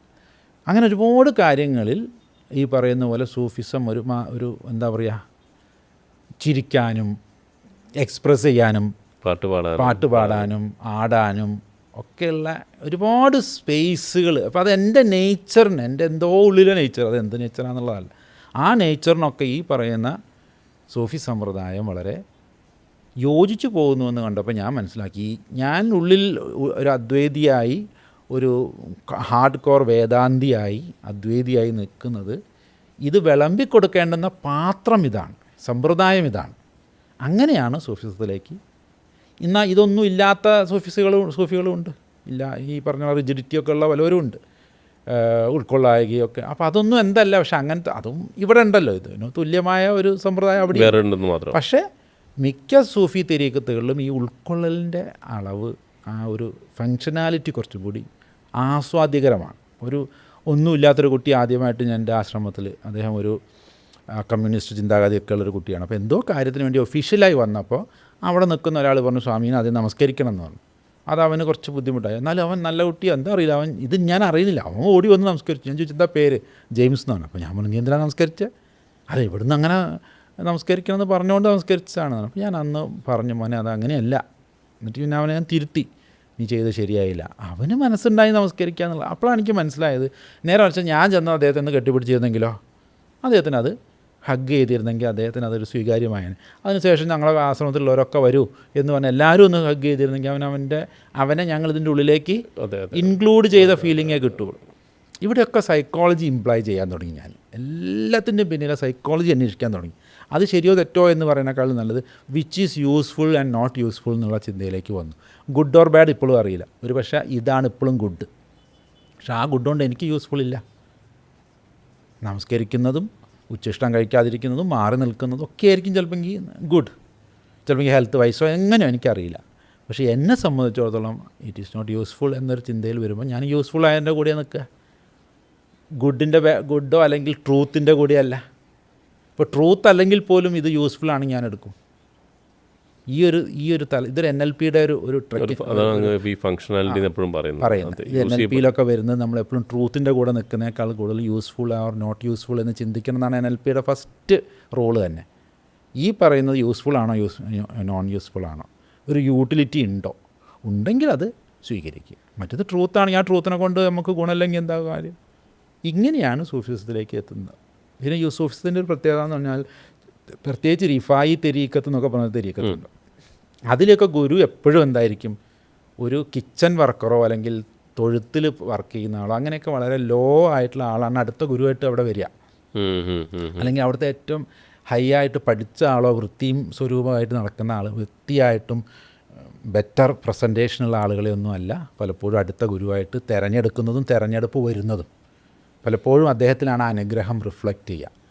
അപ്പോൾ അത് ഇന്ന വല്ലാത്തതായി. കാരണം ഇവിടെ നമ്മൾ പഠിച്ച് മുമ്പുള്ള ഗുരുവിൻ്റെ അത്രയും അല്ലെങ്കിൽ അതിനേക്കാൾ കൂടുതൽ വിജ്ഞാനവും ഒക്കെ വിളമ്പിയെങ്കിലേ അവിടെ ഗുരു ആകാനുള്ള സാധ്യതയുള്ളൂ. അവിടുത്തെ ഏറ്റവും ഈ മുണ്ടൈൻ ആക്ടിവിറ്റി ചെയ്യുന്ന അല്ലെങ്കിൽ ഏറ്റവും താഴ്ന്ന ജോലികൾ ചെയ്യുന്ന ഒരാളും എന്ത് ചെയ്യില്ല, അടുത്ത ഗുരുവിൻ്റെ സ്ഥാനം ചിന്തിക്കാൻ പോലും അവന് കഴിയില്ല. പക്ഷെ അവനായിരിക്കും ഒന്നും കൂടി ആത്മീയമായ ക്വാളിറ്റി കൂടുതൽ. ആ സ്പിരിച്വൽ ക്വാളിറ്റി ഈ പറയുന്ന കക്കൂസ് കഴുകുന്നവനും ആല കഴുകുന്നവനും പശുവിനെ കുളിപ്പിക്കുന്നവനും എച്ചിൽ കഴുകുന്നവനൊക്കെ ആയിരിക്കും. അതുകൊണ്ടാണ് ഇപ്പോൾ ഈ നമ്മൾ പറയില്ലേ, ഇപ്പോൾ ഈ ഇസ്ലാമിൻ്റെ ആദ്യകാല വളർച്ച സമയത്ത്, പ്രവാചകൻ്റെ സമയത്ത് അവിടെ നിന്ന് പിന്നെ വളർന്നു വന്ന് വളരെ എഫ്ലുവൻ്റായി മാറി. അത് എല്ലാവരും വളരെ വളരെ ഹൈ ലെവലിൽ ഇങ്ങനെയുള്ള ചിന്തകൾ മാറി. പിന്നീട് പൊളിറ്റിക്കൽ ഇസ്ലാം വന്നപ്പോഴാണ് സൂഫിസം, പ്രത്യേകിച്ച് മുആവിയ കാലഘട്ടമൊക്കെ വന്ന സമയത്താണ് ഈ കോൺഫ്ലിക്റ്റ് ഉണ്ടാകുന്നു, 2ആയി മാറുന്നു, 3ആയി മാറുന്നു. പക്ഷെ അന്നും ആ ഒരു ഫസ്റ്റ് സഹാബത്തിൻ്റെ കാലം എന്ന് പറഞ്ഞാൽ ഇങ്ങനെയുള്ള ക്വാളിറ്റിയുള്ള ആളുകളായിരുന്നു. പക്ഷെ അത് ശരിക്കും ഇന്ത്യയിലേക്ക് വന്നപ്പോഴും അങ്ങനെയാണ്. കാരണം ഇന്ത്യയിൽ കുറച്ചും കൂടിയും പിന്നെ വാളുമായി ബന്ധപ്പെട്ട് കുറച്ച് പൊളിറ്റിക്കൽ അധിനിവേശം നടന്നിട്ടുണ്ടെങ്കിൽ കേരളത്തെ സംബന്ധിച്ചിടത്തോളം എല്ലാ ആദ്യകാല ആളുകളും ഈ പറഞ്ഞ സൂഫി മനസ്സുള്ളവരും സൂഫിസത്തിൻ്റെ ടച്ചുള്ളവരും ആയിരുന്നു. അതുകൊണ്ട് തന്നെ ഇവിടെയൊക്കെ ഒരു നോട്ടം കൊണ്ടുപോലും മാറ്റങ്ങൾ സംഭവിച്ചു. ഞാൻ ഇവിടെ ഒരു ചോദ്യം ചോദിക്കും. ഇപ്പം ഈ സൂഫിസത്തിൽ എപ്പോഴും ഉണ്ടാകുന്നൊരു വന്ന കാലഘട്ടങ്ങളിൽ എപ്പോഴും പാവപ്പെട്ടവൻ്റെ ഒപ്പം, പണിക്കാരുടെ ഒപ്പം, കൃഷിക്കാരുടെ ഒപ്പം ആ ഒരു കൂട്ടായ്മയായിട്ടാണ് എപ്പോഴും സൂഫിസം നിലനിന്നിരുന്നത്. പക്ഷെ അതിൽ നിന്ന് ഇന്നത്തെ കാലത്തേക്ക് വരുമ്പോൾ ഇപ്പം ജനറേഷൻ മാറി, നമ്മളിപ്പം ആൽഫയിൽ വന്ന് നിൽക്കുന്നു. അപ്പം ജനറേഷൻ സെഡ് ആണ് ഇപ്പോൾ നടന്നുകൊണ്ടിരിക്കുന്നത്. അപ്പോൾ അവരുടെ അടുത്തൊക്കെ വളരെ അക്സെപ്റ്റബിലിറ്റി സൂഫിസത്തിന് ഉണ്ടാവുള്ള കാരണം ഈ ഒരു വേർതിരിവുകൾ ഇപ്പോഴും ഇല്ല. ഇപ്പോഴും ഞാൻ പറഞ്ഞില്ല, ഇപ്പം ഞാൻ പറഞ്ഞില്ല, ആ വന്ന ആളൊരിക്കലും ഒരു മുതലാളിയൊന്നും അല്ലല്ലോ. ഇപ്പോൾ ഈ എനിക്കറിയാം അയാളുടെ വേഷഭൂഷയിൽ നിന്ന് തന്നെ അയാളൊരു അവിടുത്തെ ഒരു അങ്ങനെ പറയാൻ പാടില്ല, അവിടുത്തെ ഒരു ഹൈറാർക്കി വൈസ് അവിടുത്തെ ഏതെങ്കിലും ഒരു പാചകമൊക്കെ ചെയ്യുന്ന ആളോ അല്ലെങ്കിൽ അവിടെ അടിച്ചു വരുന്നൊരു ചെറുക്കനായിരിക്കാം. അവനും വന്നിരുന്നത് ഇതേ ഹോസ്പിറ്റലിൻ്റെ മുതലാളി ഇരിക്കുന്നത് ഒരേ തട്ടിലാണ്. പക്ഷേ അവർ തമ്മിലുള്ള ഡൈനാമിക്സും ഗുരു തമ്മിലുള്ള ഡൈനാമിക്സും ഒക്കെ വാച്ച് ചെയ്യുമ്പോൾ ഞാൻ പരിചയിച്ച ക്രിസ്ത്യൻ ഹിന്ദു ബാക്ക്ഗ്രൗണ്ടിലുള്ളവർക്ക് അത്തരം പരിചരണങ്ങളില്ല എന്നതാണ് എന്നെ ആകർഷണീയമാക്കിയത്. അങ്ങനെയാണ് ഈ ഗുരുവിനെ എന്ന് പരിചയപ്പെടണം എന്ന് പറഞ്ഞാൽ ഞാൻ ഈജിപ്തിൽ പോയി. ഈജിപ്തിൽ ചെന്നപ്പോൾ അദ്ദേഹം വളരെ മാന്യമായ രീതിയിലാണ്, ഞാൻ അന്ന് അവിടെ മലയാളത്തിൽ പ്രസംഗിച്ചു. നമ്മുടെ കൂടെ വന്ന ഉസ്താദ് അത് അറബിയിലേക്ക് ട്രാൻസ്ലേറ്റ് ചെയ്തു. നമ്മളന്ന് ഗുരു ബ്രഹ്മ, ഗുരു വിഷ്ണു, ഗുരു ദേവോ മഹേശ്വര, ഗുരു സാക്ഷാൽ പരബ്രഹ്മ, തസ്മൈ ശ്രീ ഗുരവേ നമഃ എന്ന് പറഞ്ഞിട്ടാണ് തുടങ്ങിയത്. അപ്പോൾ അദ്ദേഹം പറഞ്ഞു അതിൻ്റെ അർത്ഥം പറയണമെന്ന് പറഞ്ഞു. അർത്ഥം പറഞ്ഞപ്പോൾ അത് 100% ഗുരു സാക്ഷാൽ പരബ്രഹ്മ എന്ന് പറയുന്ന അവസ്ഥയിലേക്ക് വ്യാഖ്യാനിച്ചപ്പോൾ അത് 100% അങ്ങനെ തന്നെയാണ്. എന്നിട്ട് എന്താ നിങ്ങൾ അത് എന്താ ഇപ്പോൾ നമ്മൾ തമ്മിലുള്ള വ്യത്യാസം എന്ന് ചോദിക്കുകയും അതാണ് നമ്മളെ വളരെയധികം കണക്റ്റഡായി. കാരണം ഞാൻ ഗുരു സാക്ഷാൽ പരബ്രഹ്മ എന്നൊക്കെ ഇവിടെ എല്ലാവരും പറയുന്നുണ്ടെങ്കിലും ഗുരു സാക്ഷാൽ പരബ്രഹ്മ ആണെന്നുള്ള ബോധത്തിലൊന്നും ഒരിക്കലും ഒരു ശിഷ്യൻ ആണെന്ന് എനിക്ക് തോന്നുന്നില്ല. അത് കഴിഞ്ഞ് അമ്പലവും മറ്റ് സമ്പ്രദായങ്ങളൊക്കെ ഉണ്ട്. എന്നാൽ പിന്നെ അതാണെങ്കിൽ അങ്ങനെ ഗുരു സാക്ഷാൽ പരബ്രഹ്മ ഇരുന്നാൽ പോരെ. അപ്പോൾ അതിൻ്റെ ഈ അദ്വൈതത്തിൻ്റെ പരമമായ ചില പ്രകടനങ്ങൾ അല്ലെങ്കിൽ അത് സ്വീകാര്യത ഇന്നത്തേക്കും കൂടിയുള്ള സ്വീകാര്യമാണ്. അതുകൊണ്ട് നമ്മുടെ ആശ്രമത്തിൽ ആര് വന്നു കഴിഞ്ഞാലും കാല് പിടിക്കാൻ സമ്മതിക്കാറില്ല. ചെയ്തു എന്നുള്ളത് തെറ്റത് അവരുടെ ചോയ്സാണ്. അവർ പോകുന്ന രീതി തെറ്റായിട്ട് ഇപ്പോഴും കാണുന്നില്ല. Let them do. പക്ഷേ നമുക്കൊന്നും കൂടി ഇരിക്കുകയും ഒന്നിച്ച് ഭക്ഷണം കഴിക്കുകയും ഉണ്ടാക്കി കൊടുക്കുകയും ഒന്നിച്ച് സംസാരിക്കുകയും ഒന്നിച്ച് യാത്ര ചെയ്യുകയും ഇന്നെ ഇപ്പോൾ വന്ന സമയത്ത് ഇവരൊക്കെ കൂട്ടിക്കൊണ്ടുവരാൻ കാരണം അതാണ്. ഒരിക്കലും ഒരു പ്രൈവറ്റായിട്ടൊരു സാധനം ചെയ്യുന്നത് സൂഫിസത്തിൽ വളരെ കുറവാണ്. എല്ലാം അവർ വളരെ ഓപ്പണായിട്ട് എല്ലാം. ഇപ്പോൾ അവിടെ നമ്മൾ ഈ ഡിവോഷൻ എന്ന് പറയുന്ന സ്ഥലത്താണല്ലോ ശരിക്ക് പണ്ട് മതങ്ങൾ നിന്നിരുന്നു, അല്ലെ? നമ്മൾ ആരാധിക്കുക, നമ്മൾ പ്ലീഡ് ചെയ്യുക. അതെ. അവിടെ നിന്ന് മാറി സൂഫിസത്തേക്ക് വരുന്ന സമയത്ത് നമ്മൾ അനുഭവിക്കുന്നൊരു അല്ലേ, ദൈവത്തെ അനുഭവിക്കാം. അതുകൊണ്ടാണ് എപ്പോഴും ഞാൻ ഇവിടെ വായിച്ചു കേട്ടിട്ടുണ്ട്, സൂഫികൾ എല്ലാവരും ഒരുമിച്ച് വട്ടളഞ്ഞ് സംസാരിക്കുന്നതിൽ കൂടുതൽ അവർ അങ്ങനൊരു സംഭവം, അങ്ങനൊരു മൊമെൻ്റ് ഉണ്ടാകുമ്പോൾ എല്ലാവരും വികാരിതമായി കരയുക, കണ്ണുകൾ നിറയുക, ഇങ്ങനൊരു ഫീൽ ഉണ്ടാവുന്നു. അതുണ്ടാവും. കാരണം ഇതൊക്കെ ഒരു അനുഭവം തന്നെയാണല്ലോ. ഞാനും അന്ന് സ്ട്രക്കായി പോയല്ലോ. കാരണം അത് വേണം നേരത്തെ അയാൾ ക്രിയേറ്റ് ചെയ്തൊന്നുമല്ല. അപ്പോൾ അവിടുത്തെ ഗുരു അങ്ങനെ ചായ കൊടുക്കലും വാങ്ങലും ഒന്നും ഒരു ക്രിയേഷനൊന്നും അത് സ്വാഭാവികമായി അവരുടെ ഒരു അങ്ങോട്ടും ഇങ്ങോട്ടും കൊടുക്കാറുണ്ടെന്ന് എനിക്ക് മനസ്സിലായി. അത് തിരിച്ചു വാങ്ങുമ്പോൾ ഗുരു പിന്നെ ശിഷ്യൻ്റെ മുഖത്തെ എംബാരസ്മെൻ്റ് ഒന്നും കണ്ടില്ല. അല്ലെങ്കിൽ അയ്യേ എൻ്റെത് എങ്ങനെയാണ് ഗുരുവോ കുടിക്കുക എന്നുള്ള ചർച്ച അവൻ കൊടുത്തു, തന്നപ്പോൾ കുടിച്ചു. അത് കുറച്ച് കഴിഞ്ഞപ്പോൾ തിരിച്ചു കുടിച്ചപ്പോൾ അത് മേടിച്ച് കുടിച്ചു. അപ്പോഴും എംബാരസ്ഡ് ഒന്നുമല്ല ആരും. ഞാനാണിതിൽ ആകെ സ്ട്രക്കായിപ്പോയത്. അപ്പോൾ ഇതൊരു അനുഭവമല്ല, അതിലൂടെ എന്തോ വലിയ കാര്യങ്ങളൊക്കെ പഠിപ്പിച്ചില്ലേ. അല്ലെങ്കിൽ ഞാൻ അനുഭവിക്കുകയാണ്, ഞാൻ അനുഭവിക്കുന്ന എൻ്റെ ഈ ഒരു നേച്ചറിന് പറ്റുന്നത് ഇതാണെന്ന് തിരിച്ചറിയുക ചെയ്യാം. അപ്പോൾ എനിക്ക് മനസ്സിലായി അദ്വൈതത്തിനെ ഏറ്റവും നല്ല രീതിയിൽ അവതരിപ്പിക്കാൻ ഈ ഒരു വെസൽ നല്ലതാണ് എന്നുള്ളത്. അതുകൊണ്ടാണ് ഈ സൂഫിസം എപ്പോഴും നമ്മൾ ഇപ്പോൾ ഈ ജനറേഷൻ സെഡിലേക്ക് നമ്മൾ കടക്കുമ്പോഴേ എപ്പോഴും സൂഫിസം അറിയപ്പെടുന്നത് എപ്പോഴും നമ്മൾ ബ്രേക്ക് ഡൗൺ ഒക്കെ ആവും. എപ്പോഴും ഉണ്ടാകുന്ന ഒരു സംഭവമാണല്ലോ, ആൾക്കാർ നമ്മൾ സെപ്പറേറ്റഡ് ആവുക അതൊക്കെ ചെയ്യുന്ന സമയത്ത് എപ്പോഴും സൂഫിസം പറയുന്നത് അതാണ് പുതിയ തുടക്കം. അതെ അതെ അതെ, അത് ഈ അനുഭവങ്ങളാണ്. അതിപ്പോൾ റാബിയ ബിസ്രി എന്ന് പറഞ്ഞിട്ടൊരു സൂഫി വനിതയുണ്ട്. വനിതകൾക്കും സൂഫികളാകാം. ഇസ്ലാമിൽ വനിതകൾക്ക് പലപ്പോഴും ആവാൻ പലപ്പോഴും അങ്ങനെയൊക്കെ ഉണ്ടെങ്കിലും സൂഫിസത്തെ സംബന്ധിച്ചിടത്തോളം വനിതകളെന്നോ പുരുഷന്മാരെന്നൊന്നുമില്ല. ഈ റാബിയ ഒരു അടിമയായിരുന്നു. അടിമ എന്ന് പറഞ്ഞു കഴിഞ്ഞാൽ ഒരു സെക്സ് വർക്കറും കൂടിയാണ്. കാരണം മുതലാളിക്ക് ആര് വന്നു കഴിഞ്ഞാലും സുഖിപ്പിച്ച് കൊടുക്കേണ്ടുന്ന ഒരാളാണ് അന്നത്തെ അടിമകൾ. അപ്പോൾ അതുകൊണ്ട് അവരെ സംബന്ധിച്ചിടത്തോളം ആരെ വേണമെങ്കിലും അവരുടെ റൂമിലേക്ക് മുതലാളിക്ക് ചെല്ലുക എന്ന് പറഞ്ഞാൽ പോകണം. പക്ഷേ ഈ റാബിയ ബിസ്രിയുടെ കൂടെ കിടക്ക പങ്കിടാൻ വന്നവരാരും വീണ്ടും തിരിച്ചു വരുന്നില്ല. അവരിൽ എന്തോ ട്രാൻസ്ഫോർമേഷൻ ഉണ്ടെന്ന് വളരെ വൈകി ഈ പറയുന്ന മുതലാളി മനസ്സിലാക്കുകയാണ്. അങ്ങനെ അതിനെക്കുറിച്ചൊരു ചർച്ച ചെയ്തു എന്ന് പറഞ്ഞു. അവർ പറഞ്ഞു ഞാനൊന്നും ചെയ്യുന്നില്ല. അവർ വന്നിരുന്നു, അവരോട് ഞാൻ സംസാരിക്കുന്നു, ഒരു ഇൻട്രൊഡക്ഷൻ എന്ന നിലയിൽ ചില കാര്യങ്ങൾ മനസ്സിലാക്കുന്നു.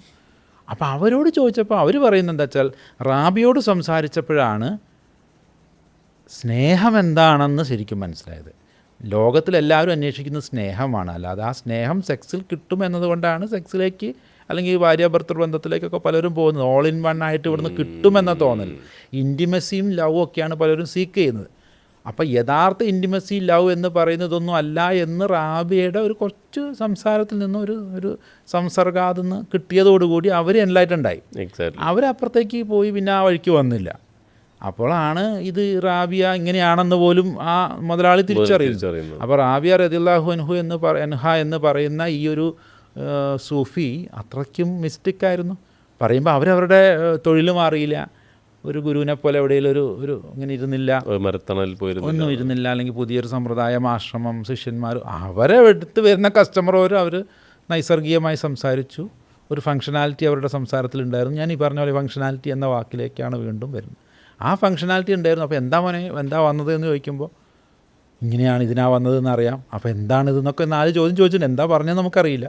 പക്ഷെ എന്തായാലും യഥാർത്ഥമായി മനുഷ്യൻ ആഗ്രഹിക്കുന്ന എന്താണ് സീക്ക് ചെയ്യുന്നതെന്നുള്ള ആ സീക്കിങ് എന്തിനാണ് സീക്ക് ചെയ്യേണ്ടത്, എന്തിനാണ് അന്വേഷിക്കേണ്ടത് എന്നുള്ളത് റാബിയയുടെ പ്രകടനത്തിലൂടെയോ അല്ലെങ്കിൽ സംസാരത്തിലൂടെയോ അവർക്ക് മനസ്സിലാവുന്നു. പിന്നെ അതിനെ അന്വേഷിക്കാൻ വേണ്ടി അവരെല്ലാവരും ഒരു ഭാഗത്തിലൂടെ സൂഫികളായി പോകുന്നു. അല്ലെങ്കിൽ അവരൊക്കെ ദൈവാനുരാഗികളായിട്ട് മാറുന്നു, ഈശ്വരാനുരാഗികളായിട്ട് ഈശ്വരനെ അന്വേഷിക്കുന്ന ആളുകളായിട്ട് മാറുന്നു. അതേ അവർ ചെയ്തിട്ടുള്ളൂ. എന്നിട്ട് അതിന് ശേഷം അവർ പിന്നെ എന്ത് ബന്ധത്തിൽ ഏർപ്പെട്ടു കാരണം പിന്നെ ഏർപ്പെടാൻ കഴിയില്ല. കാരണം ഇതല്ലല്ലോ, ഈ ശരീരമല്ലല്ലോ ആഗ്രഹിക്കുന്നത്. അപ്പോൾ ഇങ്ങനെയൊക്കെയുള്ള ചില ഫങ്ഷനാലിറ്റികൾ ഇതിൽ കാണുന്നുണ്ട്. നമുക്ക് എപ്പോഴെങ്കിലും മനസ്സിലായി ഒരു എന്താണ് ഓൺഗോയിങ്, അല്ലെങ്കിൽ അതേ വേശ്യാവൃത്തിയിൽ തന്നെ അല്ലെങ്കിൽ അടിമത്തത്തിൽ തന്നെ അങ്ങനെ വേശ്യാവൃത്തിയിലേക്ക് നിർബന്ധിക്കപ്പെടുന്നതായ അവസ്ഥയിൽ പോലും ഒരു ഗുരുവായി മാറുന്നവരൊക്കെ വേറെ സമ്പ്രദായത്തിൽ ഞാൻ കണ്ടിട്ടില്ല. അവർക്കതൊന്നും അവരുടെ ജീവിതാവസ്ഥയൊന്നും ഒരു പ്രശ്നമല്ല. അപ്പോൾ അങ്ങനെയാണെങ്കിൽ നമ്മൾ സൂഫിസത്തിൻ്റെ അടിസ്ഥാനം പറയുകയാണെങ്കിൽ അത് സ്നേഹം തന്നെയാണ്. അതിലെന്തോ ഒരു എന്താ പറയുക, ആളുകൾക്ക് ഒരു ട്രാൻസ്ഫോർമേഷൻ ഉണ്ട്. ട്രാൻസ്ഫോർമേഷൻ്റെ കുറച്ച് എലിമെൻറ്റ് കൂടുതലാണ്. പെട്ടെന്ന് ആളുകൾ മാറിപ്പോൾ. അതായത് ഒരു കസ്റ്റമർ ഒരു വേശ്യേൻ്റെ അടുത്ത് വരുമ്പോൾ അയാൾ ആ നിമിഷം കൊണ്ട്, ആ കുറച്ച് സമയം കൊണ്ട്, അല്ലെങ്കിൽ ഒരു രാത്രി കൊണ്ട് പരിവർത്തനം ചെയ്ത് അയാൾ വേറെ വഴിക്ക് കൂടെ പോയി എന്ന് പറയുമ്പോൾ ഉണ്ടാകുന്ന ഒരു ട്രാൻസ്ഫോർമേറ്റീവ് ഫോഴ്സ് എന്താണ്, അതാണ് എന്നെ ചിന്തിപ്പിച്ചത്. അങ്ങനെയാണെങ്കിൽ ഇതൊക്കെ ഒന്ന് അറിയണമല്ലോ അല്ലെങ്കിൽ ഇതൊക്കെ ഒന്ന് മനസ്സിലാക്കണമല്ലോ എന്നുള്ള ഒരു ഈ താവോ ഈ ഇപ്പം അങ്ങ് ഈ വണ്ണസിനെ പറ്റി പറയുമ്പോഴേ ഈ താവോയിലും ഇങ്ങനെ ഒരു കോൺസെപ്റ്റ് ഉണ്ട്. അപ്പം ഇത് സൂഫിയിൽ നിന്ന് പരിവർത്തനം ചെയ്ത് വന്ന് അങ്ങനെ അങ്ങനെ ഞാനും അങ്ങനെയൊക്കെ ഞാനും പണ്ട് വിചാരിച്ചിരുന്നത് ഈ അദ്വൈതവുമായി ബന്ധപ്പെട്ട് ഇന്ത്യയിലേക്കൊക്കെ വന്നപ്പോൾ ഇസ്ലാമിൽ വന്ന ചില വന്ന ഒരു സമ്പ്രദായമാണ് സൂഫിസം എന്നാണ് എൻ്റെ ഗുരുക്കന്മാർ പോലും പറഞ്ഞു കേട്ടിട്ടുള്ളത്.